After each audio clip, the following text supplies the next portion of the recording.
towel, mow my lawn, sit on the couch. I'ma watch some football. I pray to the Lord the Cowboys win and beat the hell out of them damn Redskins. Call up the boys, get drunk as shit. Goddamn right, I'm a mirror. Hello and welcome to episode 9 of Dial H For Heroclix. I'm your host, Hunter Smith. I'm Austin Smith.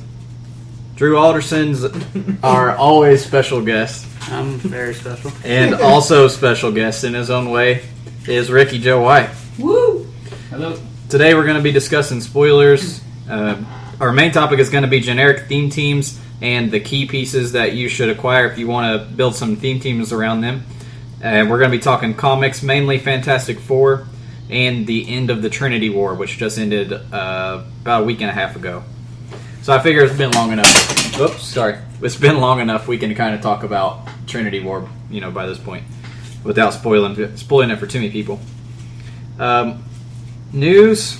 Main topic, of course, is football's tomorrow. Woo! Go Colts. Steelers are playing tomorrow, too. Chuck.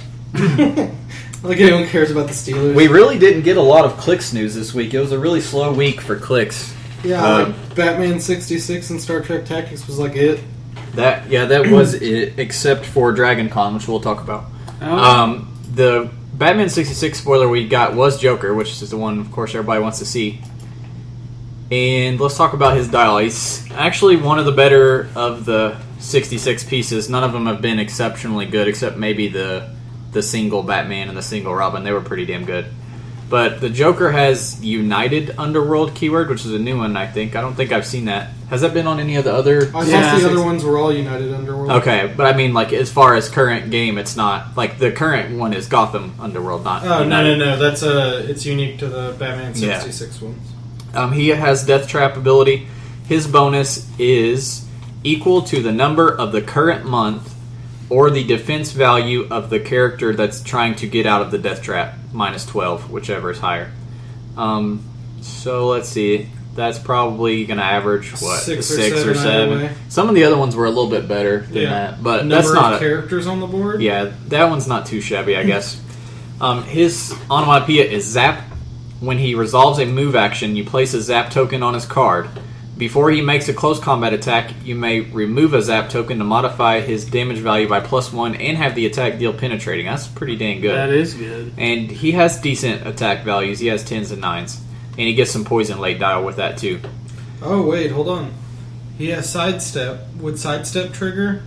Oh, wait, no, he doesn't have it at the same time. Never mind. He also has a special attack ability, which is Plunder by Remote Control. He comes with this token on the back of his card, which is a remote-controlled object.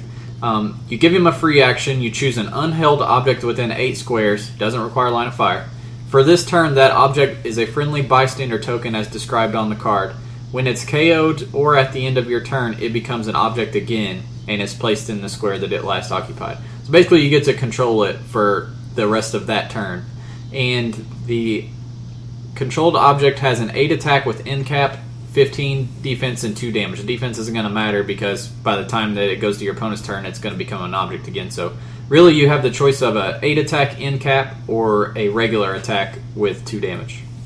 It's not bad for a free action. Yeah. I mean, that coupled with him and his Zap tokens is going to be pretty good. And he's decent tie-up with the 16 defense with reflexes and a perplex as well, so he could go up to 19 if he needed to. So, I mean, he's nothing super special, but I think he's pretty good for the 66 pieces because most of those haven't been exceptional. Well, you give him a move action, you move him up next to somebody, he gets the Zap token, and then like if they have to hit, a 20 in melee against him, or a 19, then you turn around and you smack him for 3 penetrating damage. That's not bad for a 70-point figure. He gets 2 clicks of Perplex, 2 clicks of Prob, and 2 clicks of Outwit.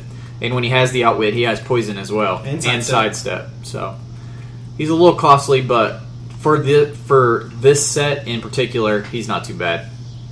Sculpt looks really cool, too.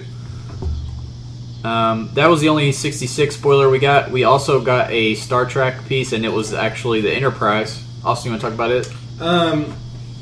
It's an older version of the Enterprise, like one of the first ones. But its trait is at the beginning of your turn, you choose one of the following. Either Daniel's Database, it can use probability control, or quantum beacons. Ranged combat attacks made by Enterprise and up to one adjacent friendly character can't be evaded this turn. It's 75 points. It's got Indom at 75. It's a flyer like everything else in the set. A choice of prob control and your attacks and one adjacent character's attacks can be evaded. It's good. Its attack power, though, is really good. When it makes a successful attack and the result is doubles, the target's range value becomes 0 and locked till your next turn. So it flat out shuts somebody down till your next turn. In Star Trek, that's good because they're like 90% range dependent. Yeah. So. And then he pushes, his second Clix really good. He drops down to a 9 attack and perplex. He doesn't have an attack or damage building on his top dial. Only toughness. He drops onto support later, but 75 points in this kind of game for his effects and his trait. It's a great backup piece. I mean, I'd run that along something like hell. You could run this next to the Borg cube and make it where its attacks can't be evaded. Yeah, I think at his dial it's not that great, but then when you factor in the trait too, it's pretty good. I mean, choosing either prob or if they have super senses, then choosing the second option and then not having to worry about the super senses. That's pretty good. And good keywords, Federation, Scientist, Soldier, that shares with a lot in this set. Sculpt looks pretty good too. Yeah. Like I said, we didn't get many official spoilers. This was about it. But we did get the results from Dragon Con, which was last weekend, I think. I think it was 2 weeks ago. It was basically going on while we were doing our last podcast, pretty much. Yeah, well, we're going to talk about the top 4 teams. There were a lot of Ghost Rider teams and a couple Spiral teams, but none that got actually top 4. And I think it's mainly like we said when we first spoiled Spiral, is everybody's freaking out about it, but in the actual meta, it's too expensive to really affect the modern meta that much. Yeah, I could see, I saw one or two of the teams in action, and they're good. Don't get me wrong, compared to normal non-meta teams, but when it comes to actual meta games, there's a lot of strategies people are playing that shut it down, and she's workable around. A lot of it's going clear across the map already anyway, so her portal by the time it's down. Yeah, that's true. If this piece had came out and we hadn't gotten team bases and their ability to get across the damn map anyways, then it would be better than it is. But currently, team bases are, almost just as good at getting across the map, and they're getting an attack after they get across the map, too. The top 4 was composed of two team-based teams. The team that ended up getting 4th place, I think, 4th and 3rd are tied, but was the Question from the Trinity of Sin, Scotty's Warbots, and Machine Gun Warbots with the utility belt, and that's it. 10 Machine Gun Warbots, the utility belt, which I assume was either on Question or Scotty's, maybe actually Scotty's. If it's, I think it's the same guy. Stack. Yeah, it's the same guy we played at Gen Con. I actually played him in the finals. No, I mean the utility belt's on the stack of Horde tokens. I know. The same guy I played in the final round of Meteor Shower. Yeah. And he was talking about this team, and he got. I don't think he got top 8, but he made it up there. He did. I think he did qualify, didn't he? Yeah, he definitely qualified. So it did okay at Gen Con, and it got 4th here at Dragon Con, so that's pretty good. The basis around that is, of course, having your piece with the utility belt that is going to live for an eternity, and it's basically kind of anti-team base a little bit because they can't one-shot your guy with the utility belt and then basically have the game over with. They're going to have to hit you so many times because of you having that stack of tokens. The 3rd place team was 2 GCPD bikes, Madam Web, Shatterstar, Batmite, and the common Fear Itself Iron Fist with the utility belt and Heroes for Hire.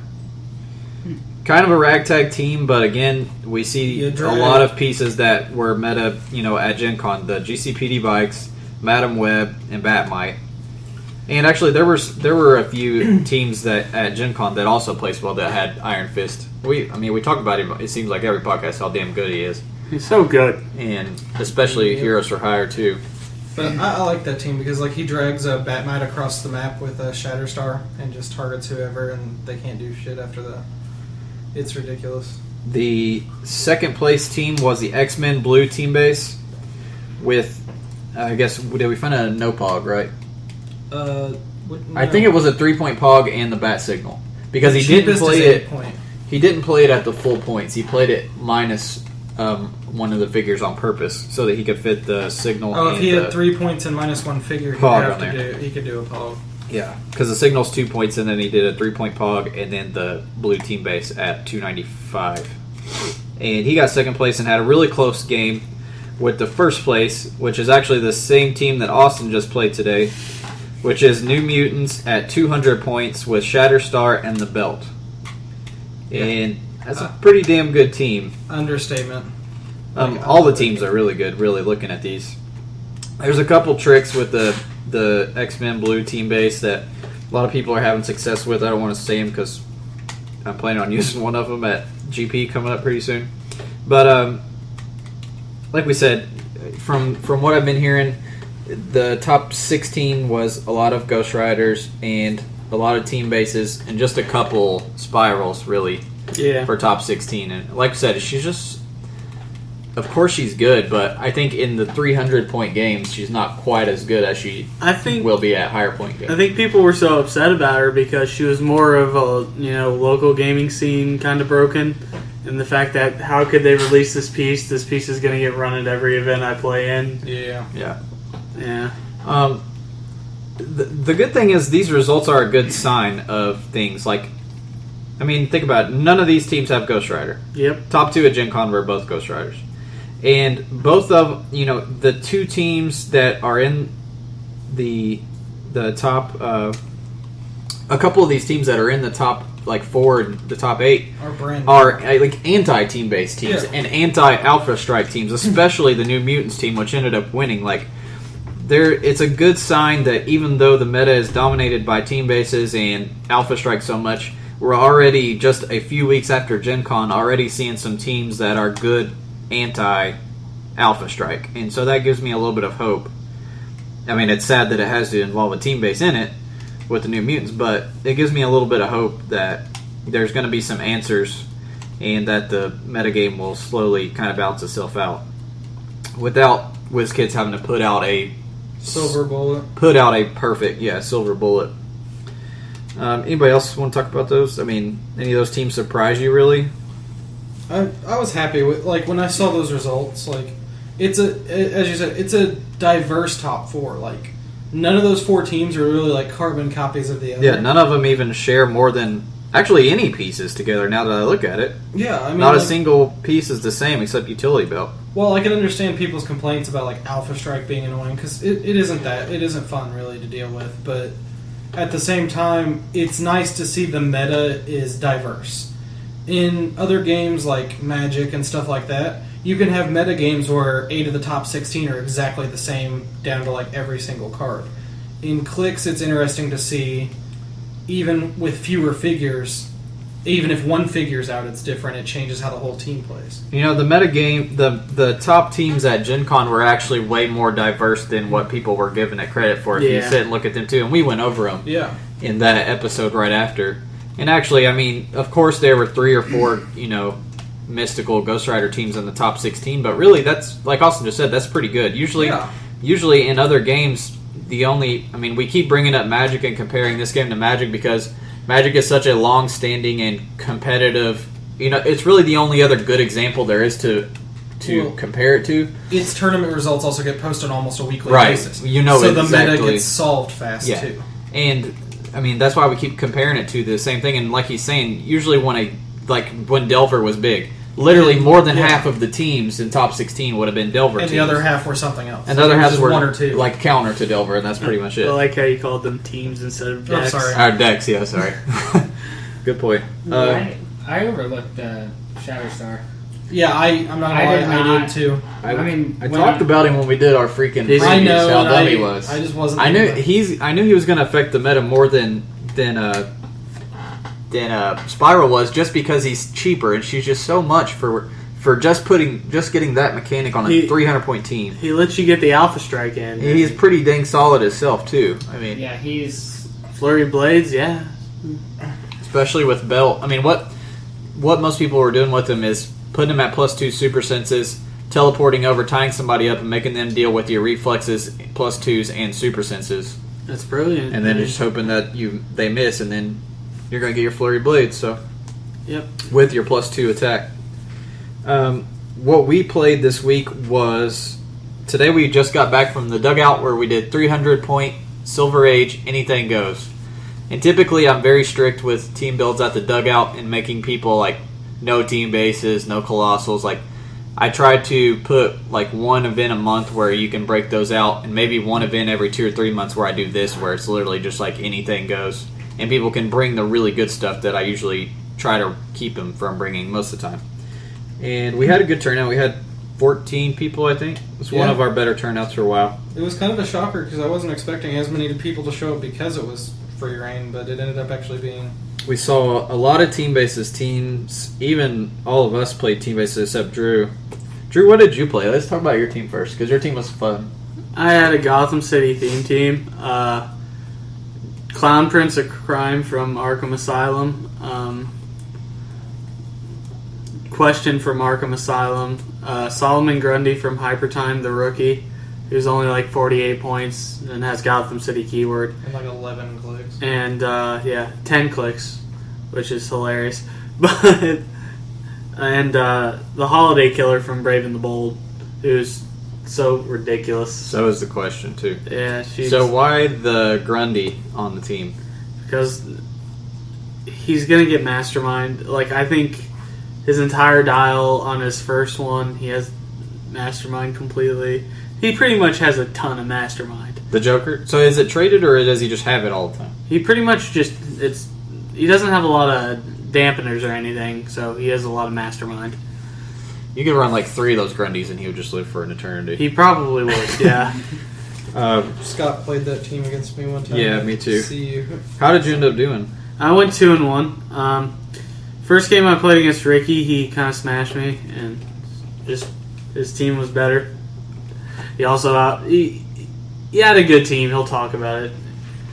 My second team, I was up against Scott, who definitely won the award for most creative team. Power Pack birthday party. He had the Power Pack. He had Leech, and he had Obnoxio, and he went around calling it the birthday party. And I thought that was pretty amazing, honestly. Scott deserves a medal. For that. Gauntlet was on Obnoxio, so Scott would sit back and just Obnoxio get Obnoxio up to godhood, and hopefully win the game. He didn't win against me, though, unfortunately, because he made a pretty dumb mistake. I'm not going to call it out, but you know what you did, Scott. Last game I went up against someone new who really had no idea how to play this game, really.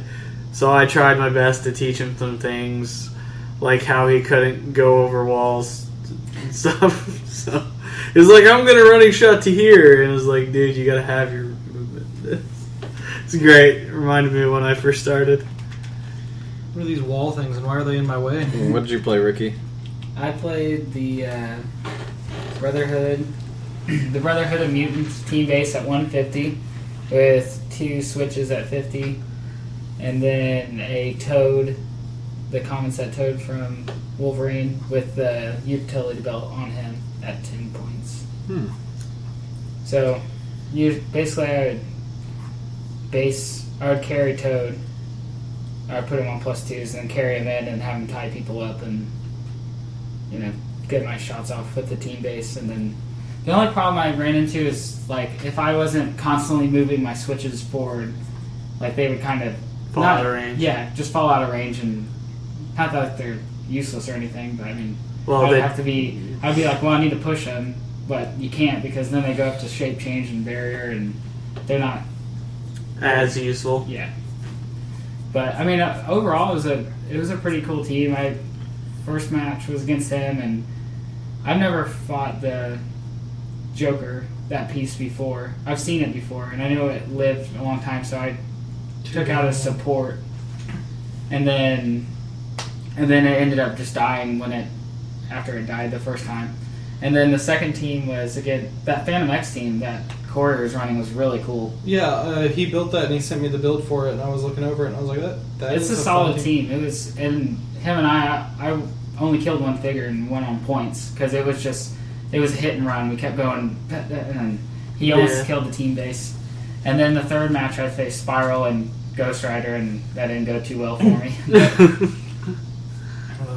Would you play? So Austin played the same team as the winner from Dragon Con. I saw Drew, that team. Drew has not let him live it down since he declared that he was going to play it after it won at Gen Con or Dragon Con.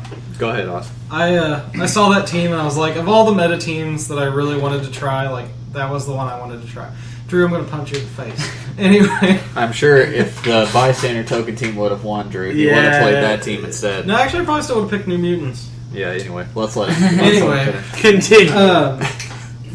What makes the team so ridiculous is the combination of the New Mutants ATA, which lets you basically mastermind the damage onto somebody and give them a token if they also share the ATA, and the trait for the New Mutants team base, where damn it, Drew, where if somebody that was attached to the base dies, you can pop somebody off the base instead. So you run Shatterstar with a belt. You put him on +2 super senses, and you pop magic off the base turn 1. Next turn you clear Shatterstar and you carry him with magic. You can double action it to up to 18 if you wanted to. Carry him all the way across the map, drop him next to their big piece, and he's tied up 20 defense super senses. And if they don't handle him, next turn he has Flurry with a 13 attack and a 4 damage, Flurry Blades. And New Mutants itself is really powerful because it has a Pin Silence top dial and a Running Shot, and Cannonball starts on the asset dial, which lets you destroy walls.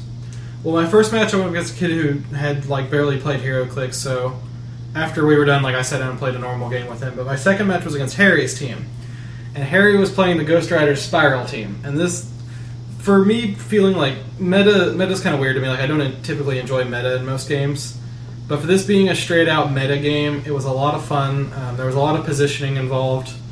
Me and Harry had a great game, and it came down to I had teleported Shatterstar forward with magic and placed him in hindering. Harry had taken Ghost Rider through the portal, punched him, and went 4 squares out because I could only charge 3. So I couldn't reach him with Shatterstar out of hindering. Well, I took the New Mutants base, gave him a move action, busted through all the walls to clear the way, and then charged his Ghost Rider and smacked him. And that pretty much locked in the game from there. My last match was against TJ's triple team base team. TJ decided to run 3 100-point team bases. It was ridiculous, to say the least, especially when he rolled 8 crits over the course of the... Me saying it's ridiculous. Yeah, it is. 8 crits over the course of the event. You would have beat him otherwise, probably. I know. It was a fun match. I'm just gonna say it was karma. You kind of deserve Why it. are that? Okay, Harry. You do roll crits more than anybody. Harry can run Ghost Rider to Spiral, and no one gives him crap. But I run New Mutants, and I'm the terrible person. That's right. I don't know, Harry. I can't judge. I just meant more the crit part because you crit more than Yeah, I it's, don't know. yeah. But I You also go up. crit miss a lot too. You go up to a counter, buy a Teen Titans booster, and pull a Superboy Prime. You deserve to lose every now and then. Is all Drew is so salty. I had to play against the triple team base game too, and I was like, after that, I was like, there should be a rule where you can only use one on your I team. don't know why you would. Well, because effectively he has 3 teams, but he can pop a figure off of each of those without giving a F So- about the points. So now he effectively has 6 pieces, and literally a 600-point team for a 300-point Yeah. game is what. And with the New Mutants, you kill it. Like I thought, since he had popped up, and I still need to look this up to make sure, but I let him do it because I didn't know the answer. And typically, if it's my game and I don't know the answer, I let the other person have their you know what I mean, their go or whatever, and that ended up costing me the game. But basically, my question is, if he has a New Mutants team base at 100 points, and he pops off somebody that's about 70-ish, and I kill that person, can he then use the power from the team base to KO somebody off of the team base to keep the person that I killed alive? Because he's removing another piece from the team base who would then go over the 100-point mark. I would say he couldn't then. But and that's why it triggered in my head, like, wait, you can't even do that. But then I was looking at the card on the team base, and it only says you can't do that under the whole paragraph that talks about solo adventure. And it doesn't specifically say that that only applies during solo adventure, but it was in that paragraph. So I was like, well, like I said, if I don't know the answer, I let the opponent have it. So I let him have it, and it really ended up costing me the game because the pulse waves from the Sunspot really were all of his damage. That Sunspot's a beast. That was really all of his damage. So anyways, I played Gen 13, which is probably the worst team base. Shut up. Austin's been giving me shit about like playing it because he thinks it's bad, but I actually went 2-1 I with. didn't say it was bad. It's Gen 13. I went 2-1 with like 860 points in a 300-point game, so I did good. But I had the team base at 200 because it's actually not. It's not that good at any level, but it's really bad at 300. So I played it at 200 because it starts with running shot and this attack ability that says if they were attacked during your last turn, they deal penetrating damage this turn. So and they have prob on that as well. So what I wanted to do was I took them and I put 2 other prob pieces on the team, and I also put the new ATA for Gen 13 on the team as well, which is at the beginning of the turn I pick a keyword that they have, and when those people attack the team base, they get -1 attack. So basically I'm making it really hard for you to hit the team base, and if you swing and you miss, the next turn I deal penetrating damage for both of my actions. And it turned out really good. I played the Chaos War Scarlet Witch at 50, and I played the old 35-point Scarlet Witch from Avengers, and I put the utility build on her with a few smoke bomb, gas pellets, because she has 8 range, and I was just gas pelleting people, and nobody saw it coming.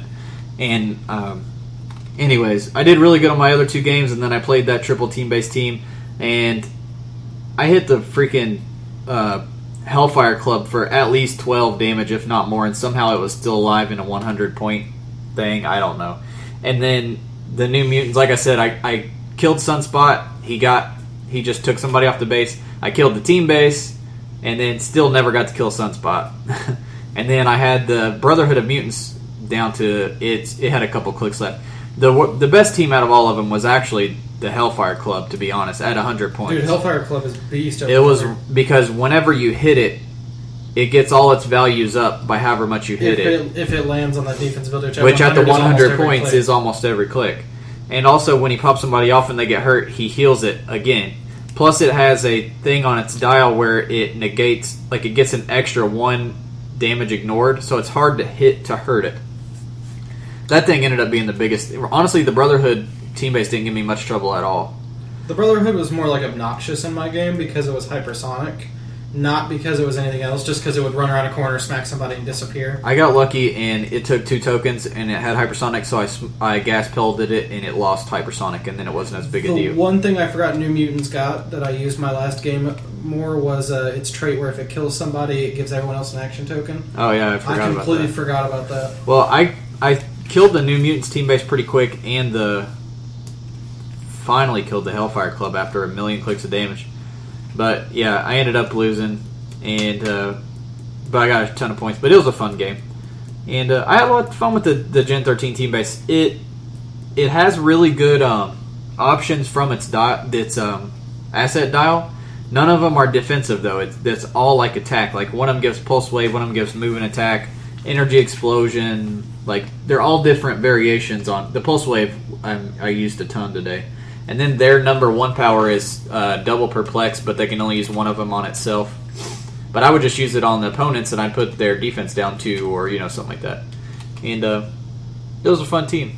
And both of those Scarlet Witches are really stinking good. Yeah. That 35-point Scarlet Witch used to be a meta piece back in her day, and now the other one is a meta piece too these days. So I like the one off the team base actually for a ranged piece. I haven't looked at it much. If she's good for secondary attack. Well, not just that. They ruled that the way her traits worded with her hex bolts, if you knock someone and push them back, if you hit somebody and knock them back at the same time, you double roll it.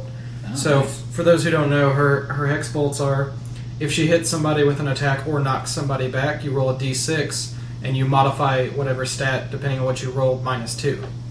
So she has Force Blast. So if you hit somebody and knock them back, you'll roll 2d6 and modify both those stats -2 or one stat -3. And she gets RCE later down her dial. She's a solid piece for, I think she's 70 points. He ended up popping off Quicksilver and Hypersonicking. Quicksilver's an annoying little... Yeah.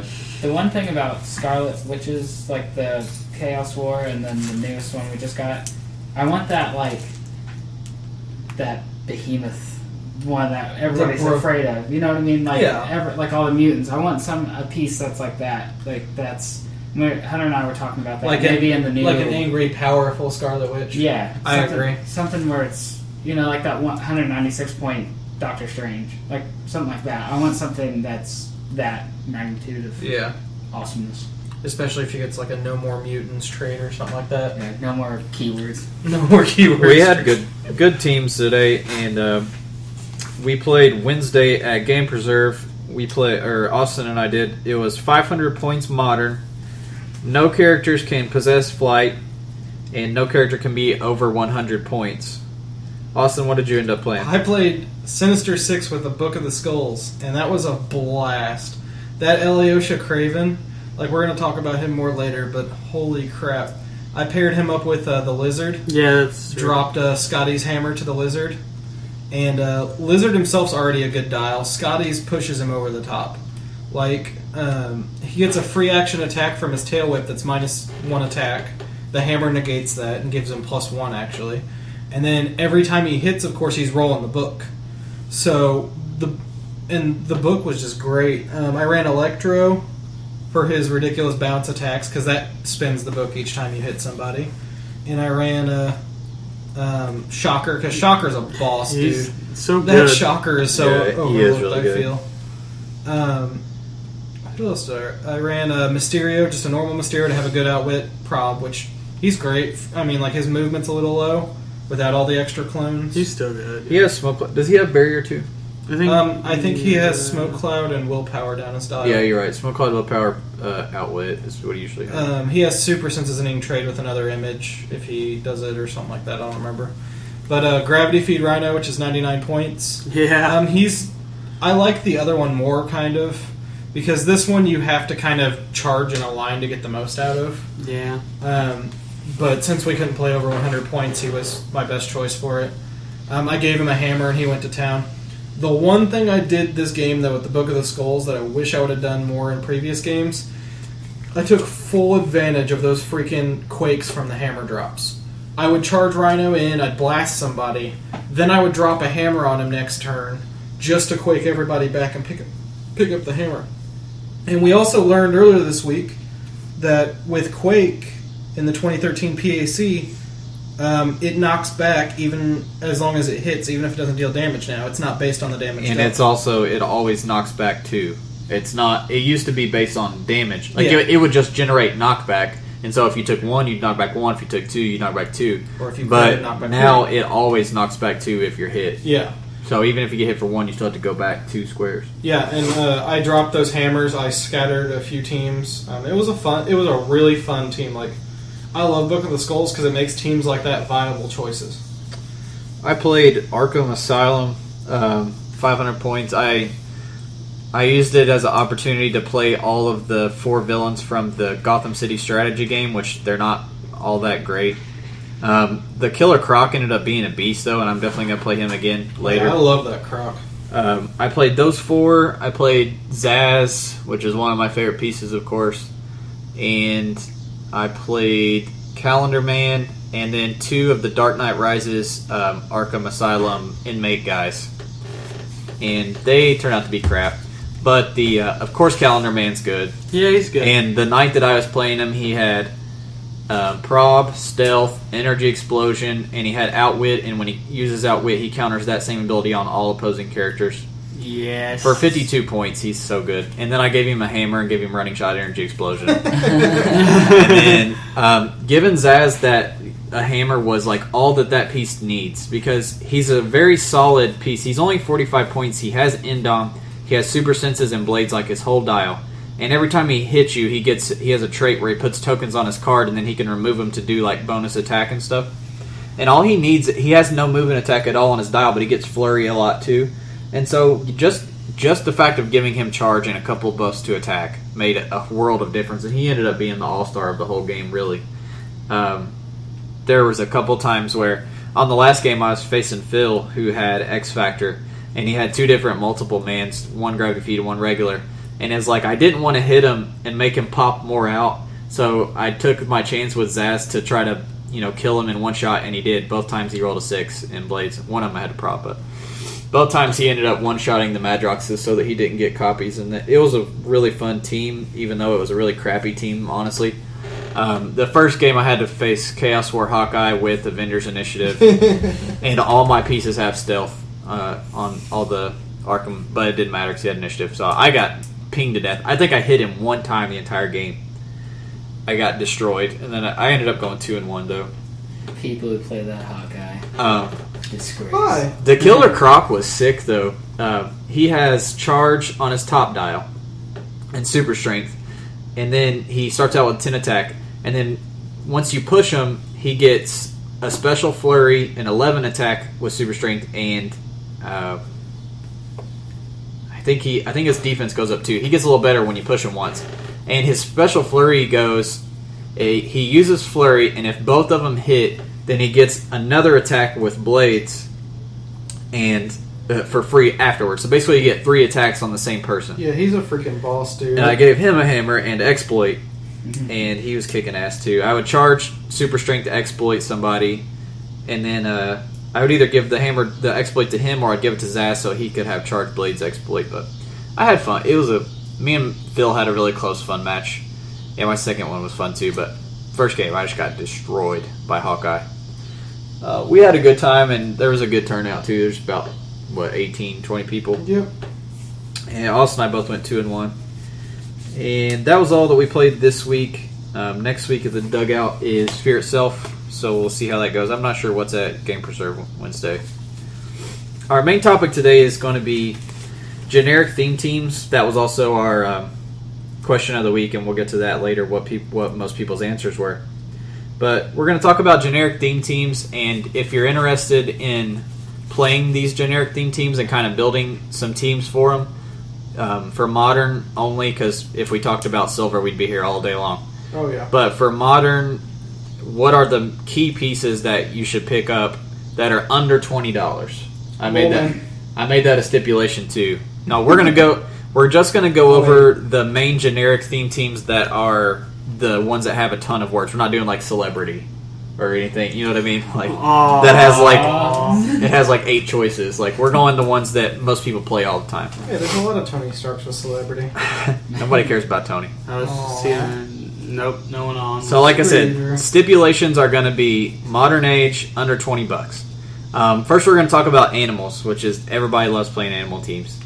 One of the key pieces The Beast Boy douche. is Alyosha Craven. Actually, I would say Alyosha is a must, absolute must for animal teams. He's a Prime from the Spider-Man set. He was the rare Prime. Yeah. And you can pick him up for $10. And the reason that he's so good, especially for animal teams, and he's also good for Sinister Six, but especially animals.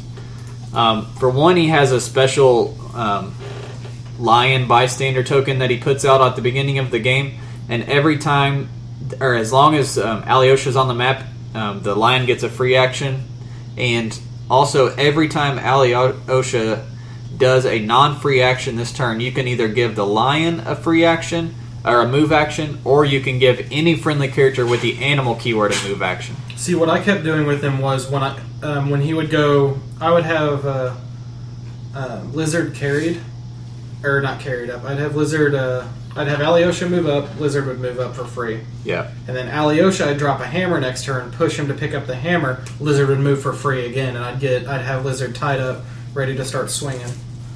He's just, even without that power, he's really good. Like he has a good. Oh yeah, he's good got a solid dial. He has charge and reflexes with close combat expert on first 2 clicks, and the next 2 clicks he gets like blades and outwit. And flurry blade, super sensitive. He's a solid melee piece to begin with, but the fact that his special attack thing lets any piece with the animal team keyword move is what makes him so good. And I'm going to talk about him along with this next piece we're going to talk about, which is Beast Boy, particularly the Pterodactyl from the Batman set.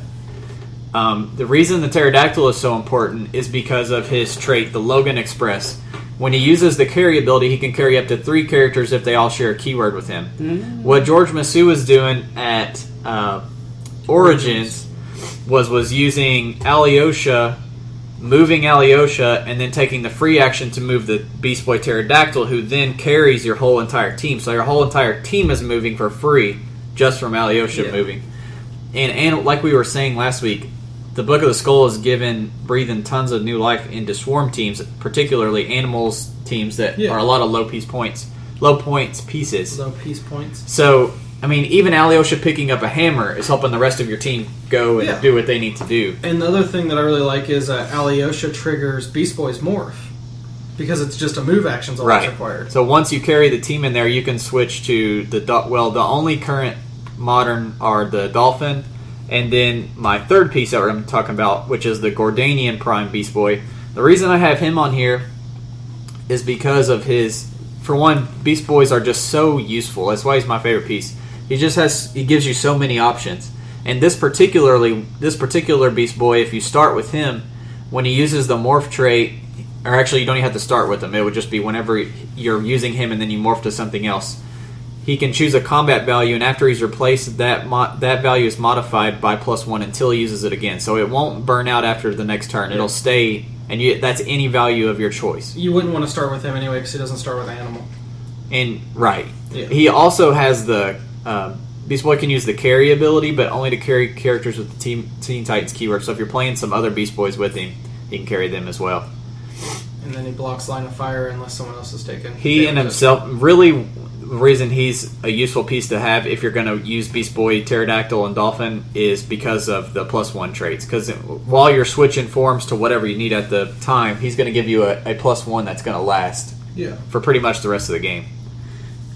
He's also extremely cheap. You can get him for like $4. You can get a Beast Boy Pterodactyl for a penny. Go ahead and pick up a Dolphin while you're at it. It's a common one, a good choice to switch it. Another good animal one I'd like to suggest actually is Vixen from SOG, I think. She didn't make the cut on my top 3 or 4. I like her, and I've seen her used a good effect in combo with some other pieces. One thing I will say about her is she has really long range for an animal piece, because typically animals are all up close in your face, charge blades, there's not a lot of range, and so she is a ranged option. I like her because she's very versatile with that trait. She can be given a free action to use a standard power usable by any character on the battlefield with the animal keyword until your next turn. And it's any character, it's not just friendly, so if you happen to go against animals as well, you could jack a keyword or an ability you need. Yep. She's not amazing for 74 points, but I've seen her played to good effect, especially in silver and golden in combo with Cheetah, Beast Boy, and stuff like that. The next piece we're going to talk about is something that we'll also talk about in Monster, which is Werewolf. Yep. Werewolf by Night is good too, but just the 31-point Werewolf by itself is so good. He's sick. It's really good tie-up. It has a 50-50 chance at the beginning of your turn when you roll your dice.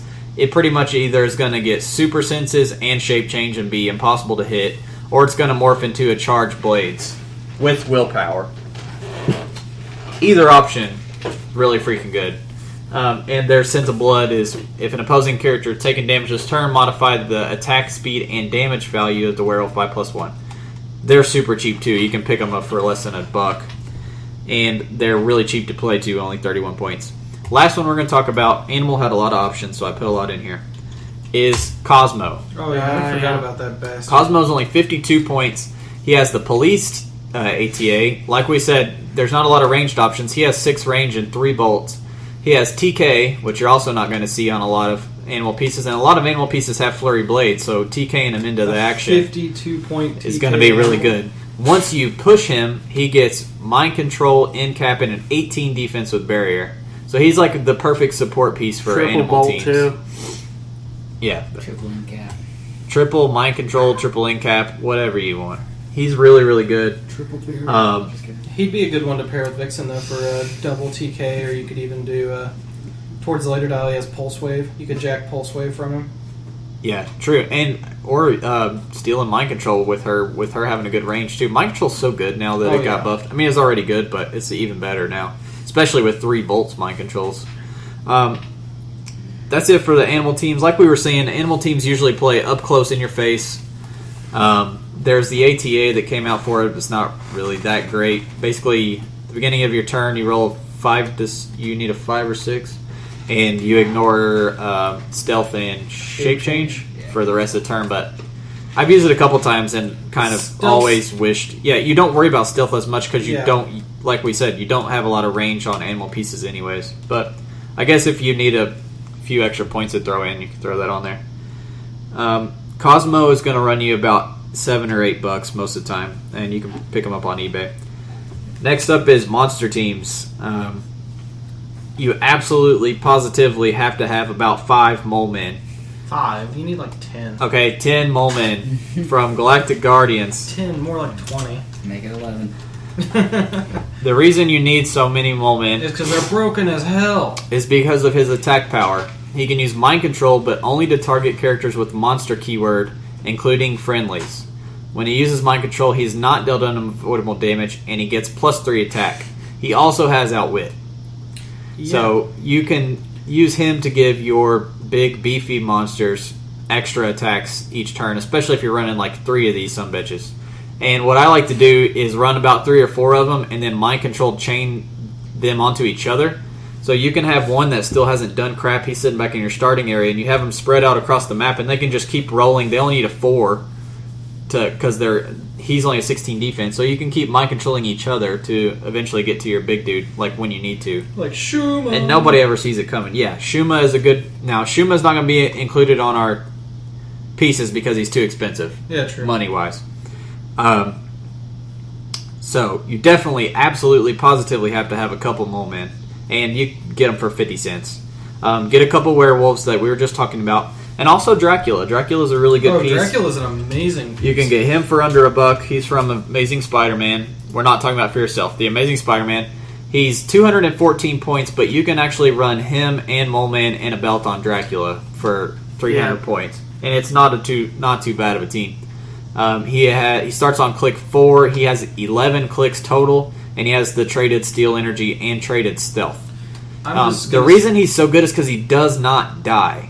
Because once you hit him down to his bottom dial, he gets regen as a free action, and he chooses either reflexes or energy shield, and he keeps it. So even if you choose reflexes and you use the free regen and you go back, you still get to keep those reflexes. Yeah, plus your invul.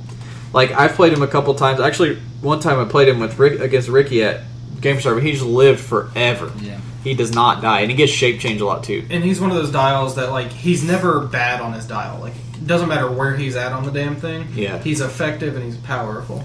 And another reason he's so hard to hit is his defense numbers go up towards the end of his dial. Yeah. And plus getting to choose the reflexes or the energy shield. He's a blast to play too. Like, monsters and animals especially both are in general really fun pieces to play. Yeah, they're really synergistic. You can get him for under $1. Next one I'm going to talk about is one that I've been meaning to play myself a lot, but I've had it played against me many times, and it's Hannibal King. He was the common prime from Spidey. He's about $5. He starts with running shot, stealth, and at the beginning he can choose to increase his attack or defense by 1 or 2, and if you do, you decrease the other value the same amount until your next turn. So if he's stealth, go ahead and buff his attack 2 and take the -2 to defense because you don't really have to worry about it. He has running shot, 6 range, outwit. Like we said, monster is another keyword, another team that doesn't play a lot of range, so he's your best ranged option. Plus, he gives you that outwit. He has Indom, and then later in his dial, he turns into a melee piece with charge, blades, and exploit. I've had him played against me many times, and he ends up kicking my butt every freaking time. Like, I always let him sit back, and I worry about their big pieces, and he always does most of the damage, really, throughout the game. Like I say, he's only about $5. And that is it for the key cheap pieces. Like we said, Shuma is really good, but he's a little expensive. Another one I want to kind of give an honorable mention to is the Avengers movie Hulk number 202. We all know how really stupidly good he is. He's basically as close as you're going to get to one-man army with monsters as far as meta-worthy. You could put him with the full gauntlet for 295, and in Avengers ATA for 5 points too. And he just has a dial of badassness. He is so hard to. He has charge, super strength, pretty much his entire dial, with impervious almost his entire dial, and he's a giant, so he has giant reach, and he does not have to worry about hindering on movement either because of his TA and because he's a giant. And actually, he's got a double power action. Don't play him with Molman though, because he has. Yeah, you Battle can't play Fury. him with Molman and Mind Control him because he has Battle Fury, literally his whole dial. But he's just 11 clicks of punching your face in. Actually, they could just outwit it, couldn't they? No. You can't outwit your own Oh, guy. okay. I already tried. Back when we first started playing, I was like, could I outwit No, Hulk and then Mind Control? I'd really like to do that.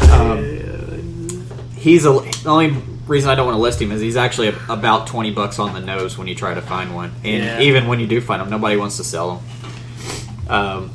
On to police teams. Oh man, I love my police teams. I've gotten some good play. Riot Officer. Please tell me that's He's the not a key. He's one I would suggest. He's not top 3 or 4. He's definitely not. Let me read my top 3, and then Okay, you tell okay, me if I'll Riot let you- Officer I'm is sorry, better but than he's- Riot Officer's better than Lieutenant Gordon. No, Is he better than a cruiser? no. Is he better than a GCPD motorcycle? No, he's not. No, he's not. But he is I good. didn't He's know we were fun. counting vehicles in this. He's fun. Yeah, They're police. we're talking about 300 points. Lieutenant Gordon, I've talked about him before. He's one of my absolute favorite pieces to play. The reason he's so good with police pieces is because of his attack power. You give him a power action, you give him and up to 2 adjacent friendly characters who share a TA or keyword. He has police, keyword, and TA with him, and you give him all move action as a free action using the speed value of Gordon, which is at 8. So and that is a free action, so that does not count as being carried. So after you move him, they can still take a non-free action afterwards. He's an absolute must-have. He's a little hard to find sometimes because he's in the Dark Knight Rises set, and we talked about before, not a lot of people bought that set. Yeah. He'll run you under $10 though, between $5 and $10. Absolutely must-have for police. I'll talk about police. I'm gonna let Ricky talk about Soldier next because he plays Soldier a lot. Cruiser is a must-have. You can get it for less than $20 or about $20. The Cruiser is so good, particularly with the SOG 001 Common Officer, because he has what you need to get both of the pilot abilities. One pilot ability clears the streets. You take a move action, you pick a square that you pass through, and you pick a character that was in that square. You deal them 1 unavoidable damage. You don't have to deal with super senses, you don't have to deal with shape change, you don't have to deal with impervious. You just deal them 1 damage. But the biggest thing really is you get to place them within 3 squares in line of fire of the square that it was in. And that really is more important than even dealing the 1 damage. Just being able to put their pieces where you want them as far as what's best for your team. If they're hiding from you in stealth, because police usually has a problem with stealth. Police is all range, not many ways to get around stealth, and not a lot of melee pieces. So using the officer to pull their guys out of stealth is really just as huge as that damage. And then the other buff that they get from the pilot ability is plasticity, and characters that can automatically break away or ignore characters from movement do not automatically break away or ignore the cruiser from movement. And the cruiser takes up 6 squares. So it's not hard at all to tie up their pieces long enough for you to get your guys into position, especially if you're using Gordon and you can move your guys at will. And then the last piece we've been talking about in all these meta teams we've been listing, it's been involved in a lot of them, and that's the GC motorcycle. It's not that great piloted. It's really great autopiloted because it's only 19 points. Even 19 points just for the police TA is worth it. Not to mention the fact that it can carry 2 people without taking negatives, and it has barrier. The key reason people use it is cheap carry, taxi, and barrier. It also has energy explosion, but it's not going to be doing much attacking. It's going to be running barrier. Okay, so outside of these 3, Riot Soldiers and GCPD Sergeant deserve a shout-out, though. Not Riot Officers. Sergeant, maybe. And I'd also like to talk about the Arkham Guard. Well, I've had great... the Riot Officers I've had great play out of, though. They're not bad. They're just not top 5. I play police more than all of us. I can tell you right now. Okay, we'll talk about GCPD. Go ahead, talk about him, Austin. Okay, so GCPD officer, the reason you want to run him is you want to run him on the dial that gives him his special damage power.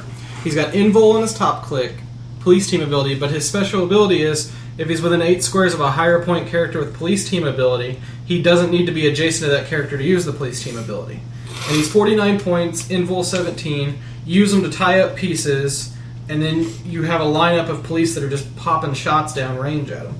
Like, I love them. I've gotten great play out of them. Maybe not in lower point games, but in larger point police games, I'd throw a couple on any team. They're definitely fun, and if you get into playing police teams a lot, I would pick up a couple. Mainly, I usually play them on their B dial, the other dial, because, like I said, you don't have a lot of melee pieces with police. That's true. They're a good melee piece. They have Charge and Quake, and then they get Flurry. So, I remember one of the first times you played the 2 GCPD cruisers, and I'm like, I had my Void team at the time where I would just carry everybody around, and here comes Hunter with a GCPD with this Lieutenant Gordon's giving everything free action. I was like, what's going on?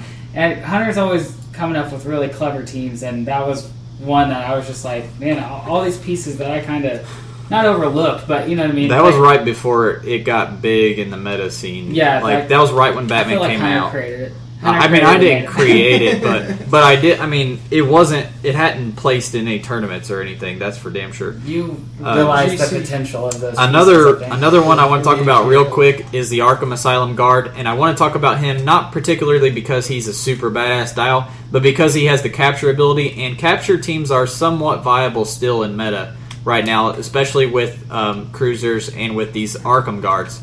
They have 2 options, but most people play them on the first option, which gives them the capture ability with a 9 in attack, but they can only have one captive at a time.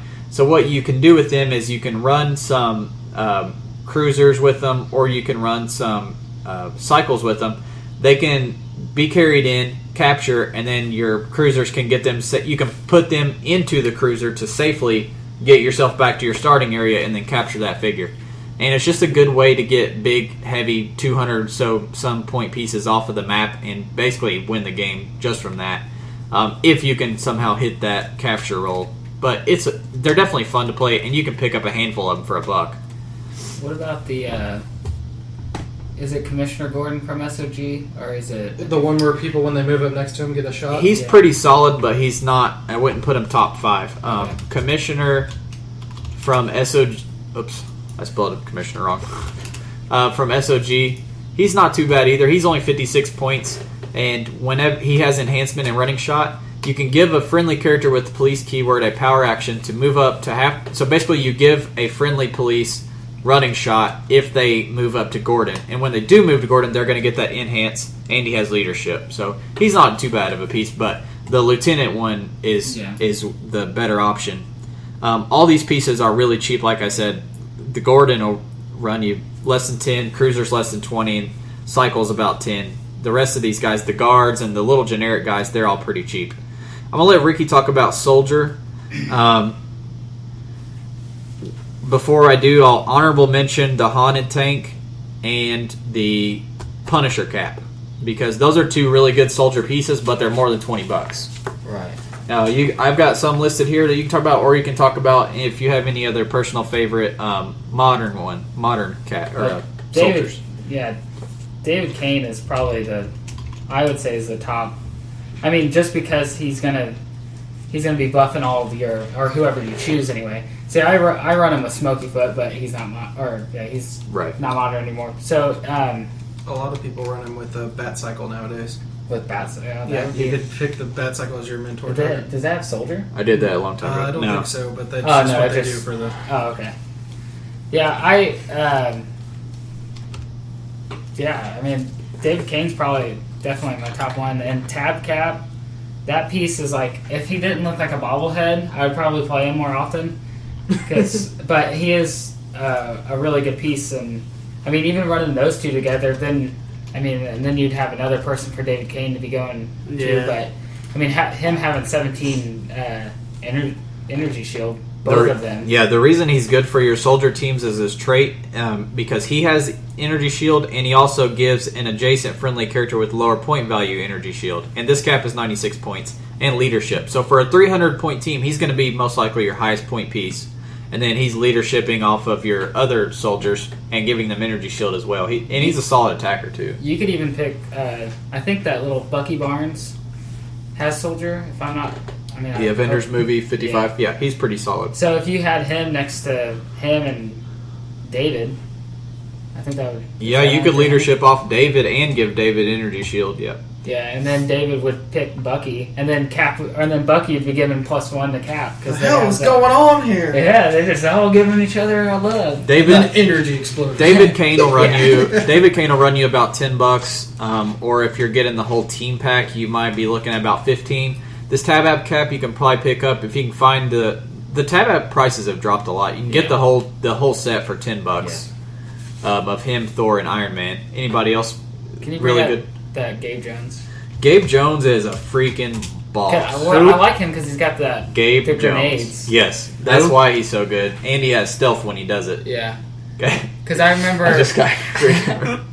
Sorry. Because I remember running a soldier team, and you had Brotherhood. And I had Gabe Jones, that Cap, and I was running Smokey. You guys were in Avengers Mansion, if I remember right. Yeah. Not Avengers Mansion, Strange's Mansion. Yeah. Yeah, I remember that. That was hilarious. But, Gabe Jones, he's a solid piece. And then he gets support. He picks up support and energy shield late. Gabe Jones has stealth with willpower and grenades. He's one of the few modern legal pieces that have grenades. Actually, he may be He's one of the very few, if not the only modern piece with grenades, because Halo and Gears of War are the only other ones I could think of. But his isn't really grenades. Well, he doesn't have a pool. The same, but he doesn't have a grenade pool. Yeah. That's even better. He can keep doing it. Yeah, that's why he's the best at it, because typically on Halo and Gears of War you only have so many grenades. His is just an ability that he has for 3 clicks. Every turn he's chucking pineapples, he don't care. And he's stealth while he's doing it. And then, like Ricky said, he gets hit onto a couple clicks of support, and he also has a trait that works really well with Captain America. Is that a 45-point figure with a 7 range in Stealth Hunter? Yeah, I mean, he's a must-have. He's going to run you $5 or $6, $7. The reason is because he's from one of the team packs from Avengers movie. And then to add on is Dum Dum from that team. Yeah, I was going to say Dum Dum Dugan's pretty good. Dugan is pretty good. Yeah, he might be top 5 in Avengers and in Soldier. Yeah. He has the same cap trait, and he has that special shotgun ability. Range combat attack against a single target. His damage value is replaced with 5 minus the number of squares to the target and is locked. Johnny Blaze has that too. So you can do 4. Yeah. Right? Is that some 8? Right. So if you're based with them, you do have to count the square between you and your person adjacent to you. So the maximum he's going to do is 4. And that's because he has sharpshooter. Running shot. The least he's going to do is his 2. Right. Because his ranges. Because -3, 5 minus 3, so the lowest you go is 2. But yeah, it gives him some options, and then he also has the trait for the cap, and then gets enhanced because every soldier pretty much has a range. Yeah, most of them do. Anybody else we want to talk about? Talbot. Oh, definitely Glenn Talbot. I was going to say Talbot's one of my favorite pieces. Period. He's one of the best cheap support pieces in the game. He's amazing. 33 points. He was an LA from Hulk. You can get him for less than $10.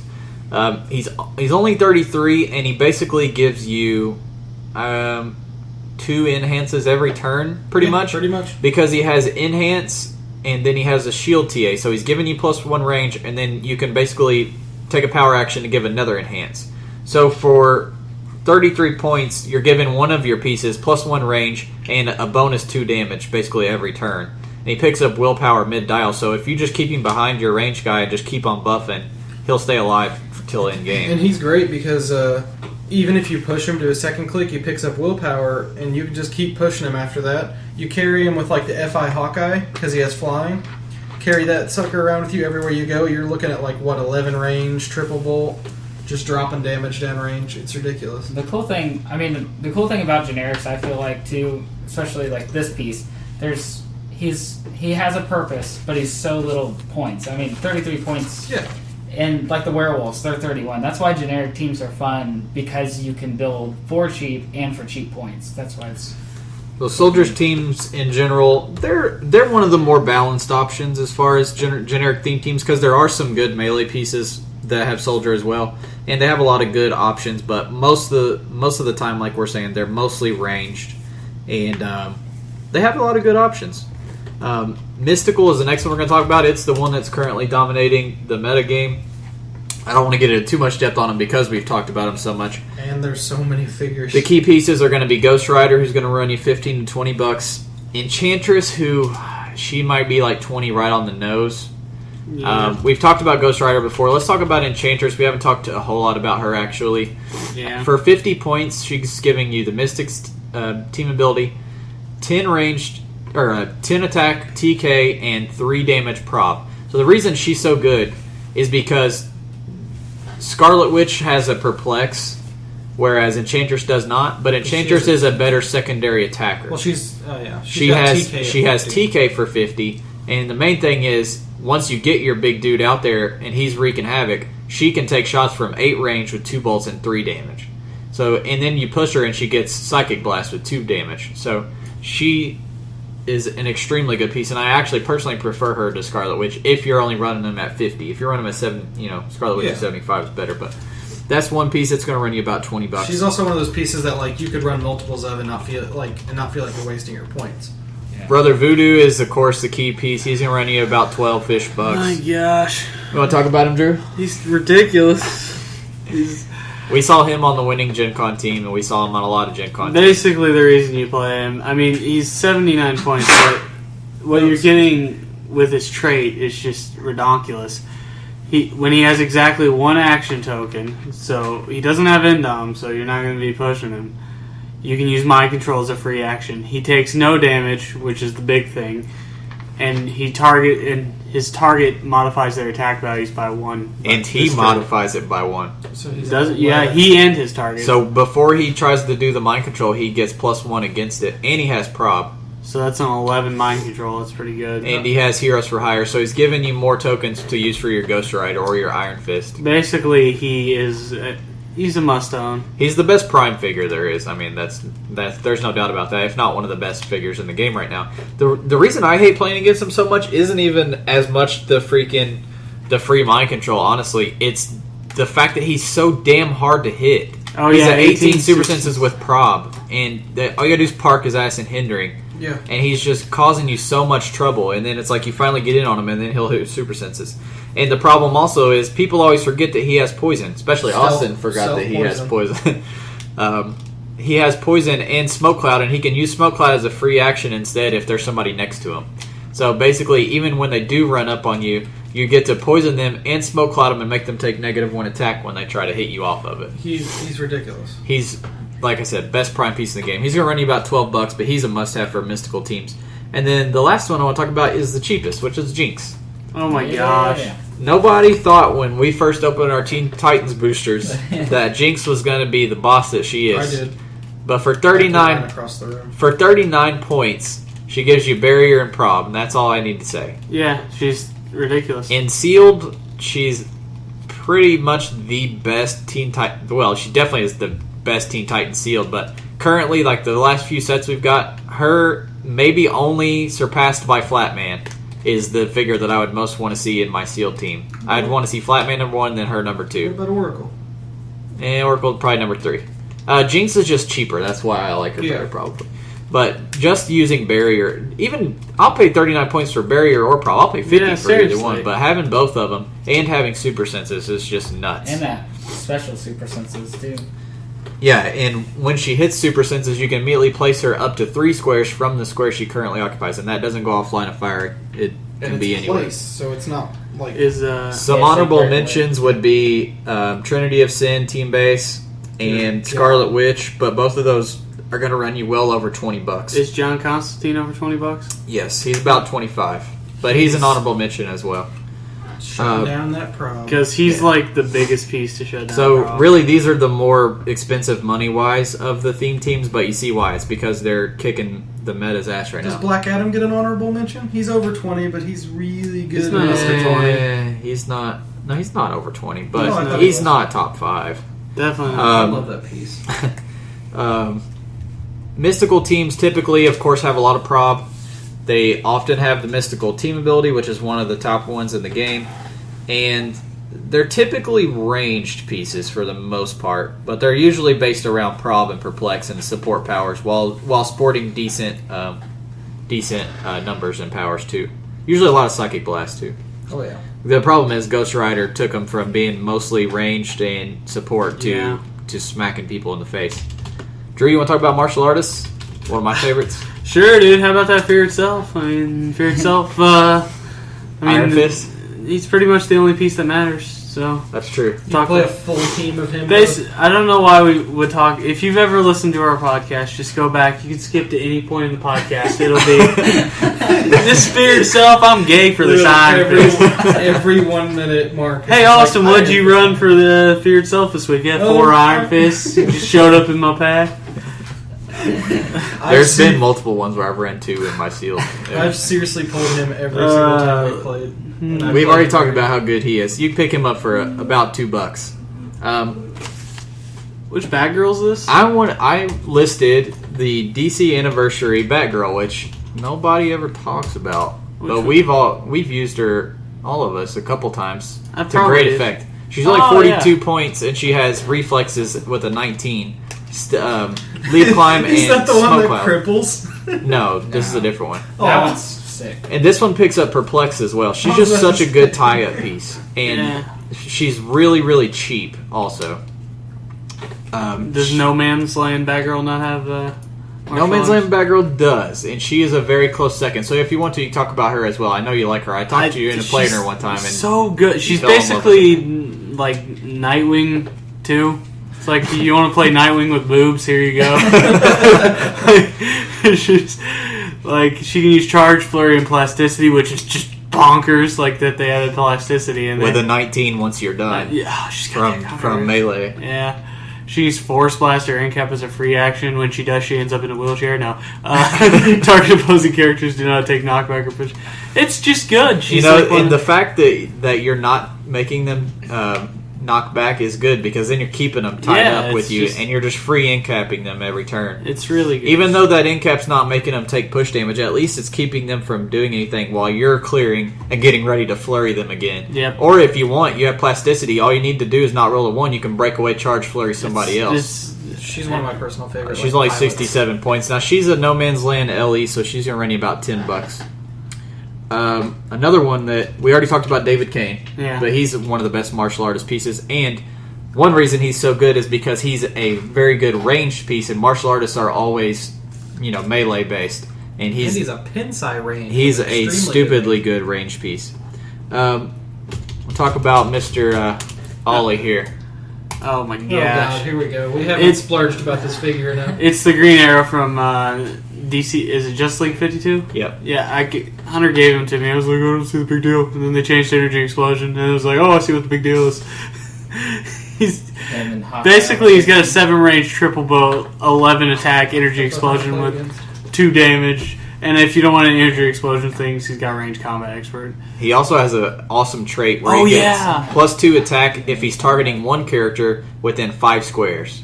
And then later down his dial, he actually gets Stealth and Reflexes, and he gets Flurry, but with ranged instead of melee. That's so good. He's just he is one of the best, I'd say, top 5 pieces that benefited the most from the bumps to the 2013 PAC. Because with that Energy Explosion, like we said that one time, I hit Austin for 15 damage. I don't want to talk about it. I Energy Explosioned a big pack of Austin's guys and crit hit. I couldn't sit down for a week. Who's mad now? Did tons of damage. And like we said, he's a good ranged option. One piece that I don't see played a lot, that's one of my personal favorites, and I'll talk about Batman. You search Batman, I get 50. I want to talk about Tab App Batman. Oh, it's Tab App Batman. At 100 points, who is, I know that there's a lot of options for the belt, but he suited, as he should be, is one of the best belt targets. He's 100 points, and we're talking about number 2 Batman, because there's actually 2 different Tab App Batmans. He has Justice League and Batman team abilities.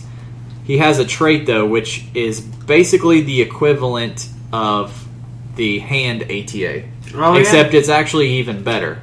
When he's adjacent to a wall blocking terrain or a square of higher elevated terrain. That's really good. So that's better than the hand because the hand doesn't have that part.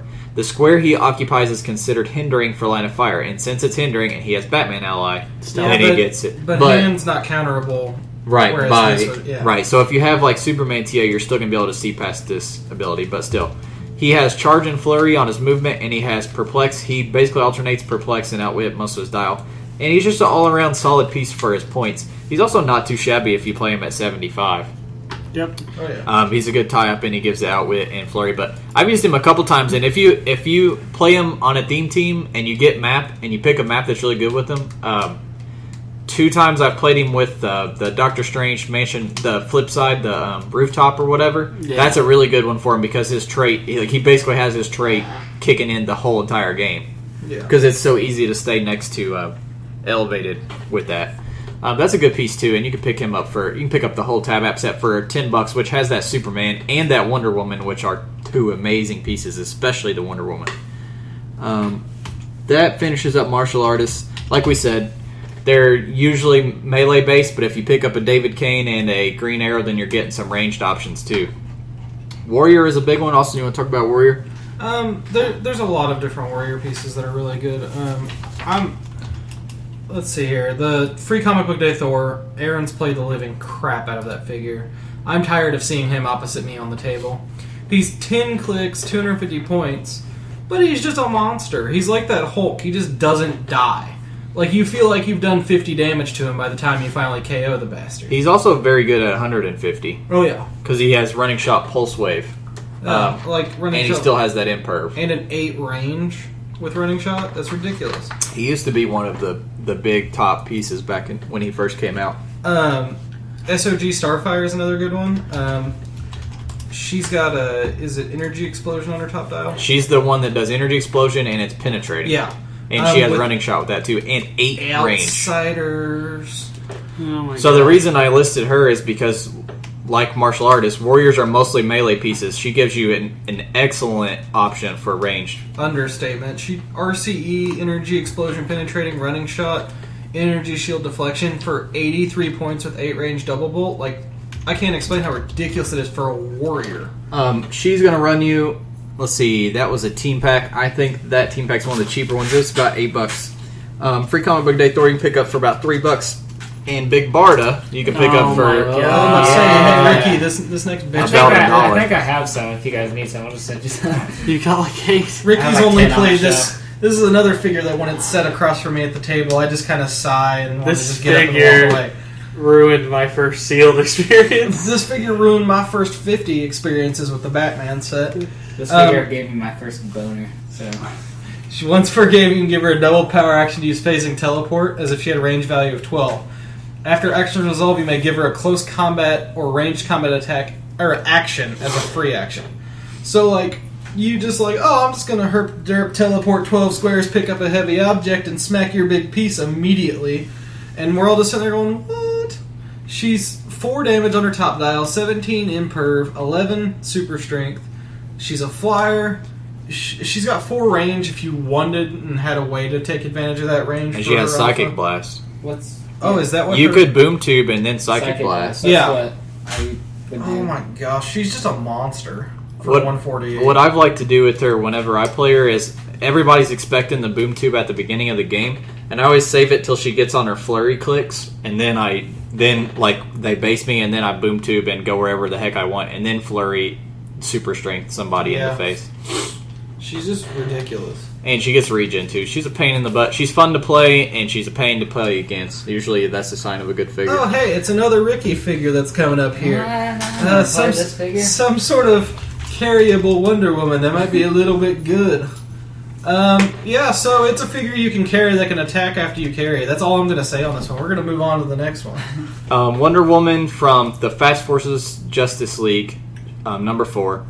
Her trait is after she's been carried, she can be given a non-free action as if she has not already been given one this turn. So that's how all pieces actually used to play in the very, very old school And then days. they realized it was a terrible idea. Yeah, after you got carried, you could always take non-free action. So the reason she's good is because she can still do that, nobody else can. She has charge with a 11 attack and 3 damage, and then later, like kind of in the middle of the dial, she gets some blades and some CCE. But really, it's more about that fact that she can get carried and then take an action. She's especially good with Barda, and maybe a Oracle if you want to play Justice So, League. Ricky, who do you run her with typically that gets her halfway across the map and gets that nice little... Halfway extra? across the map. All right, I used to play Used to. Void from, since Energy Explosion got buffed, I'm afraid to play it. Void from SOG, Wonder Woman, and Alfred, the Pseudosaurus bats with, I think that's it because I don't... Yeah, and then sometimes you'd swap in Big Barda. Yeah, and then I would also put that 95-point Bruce Wayne Prime because he was He's so good.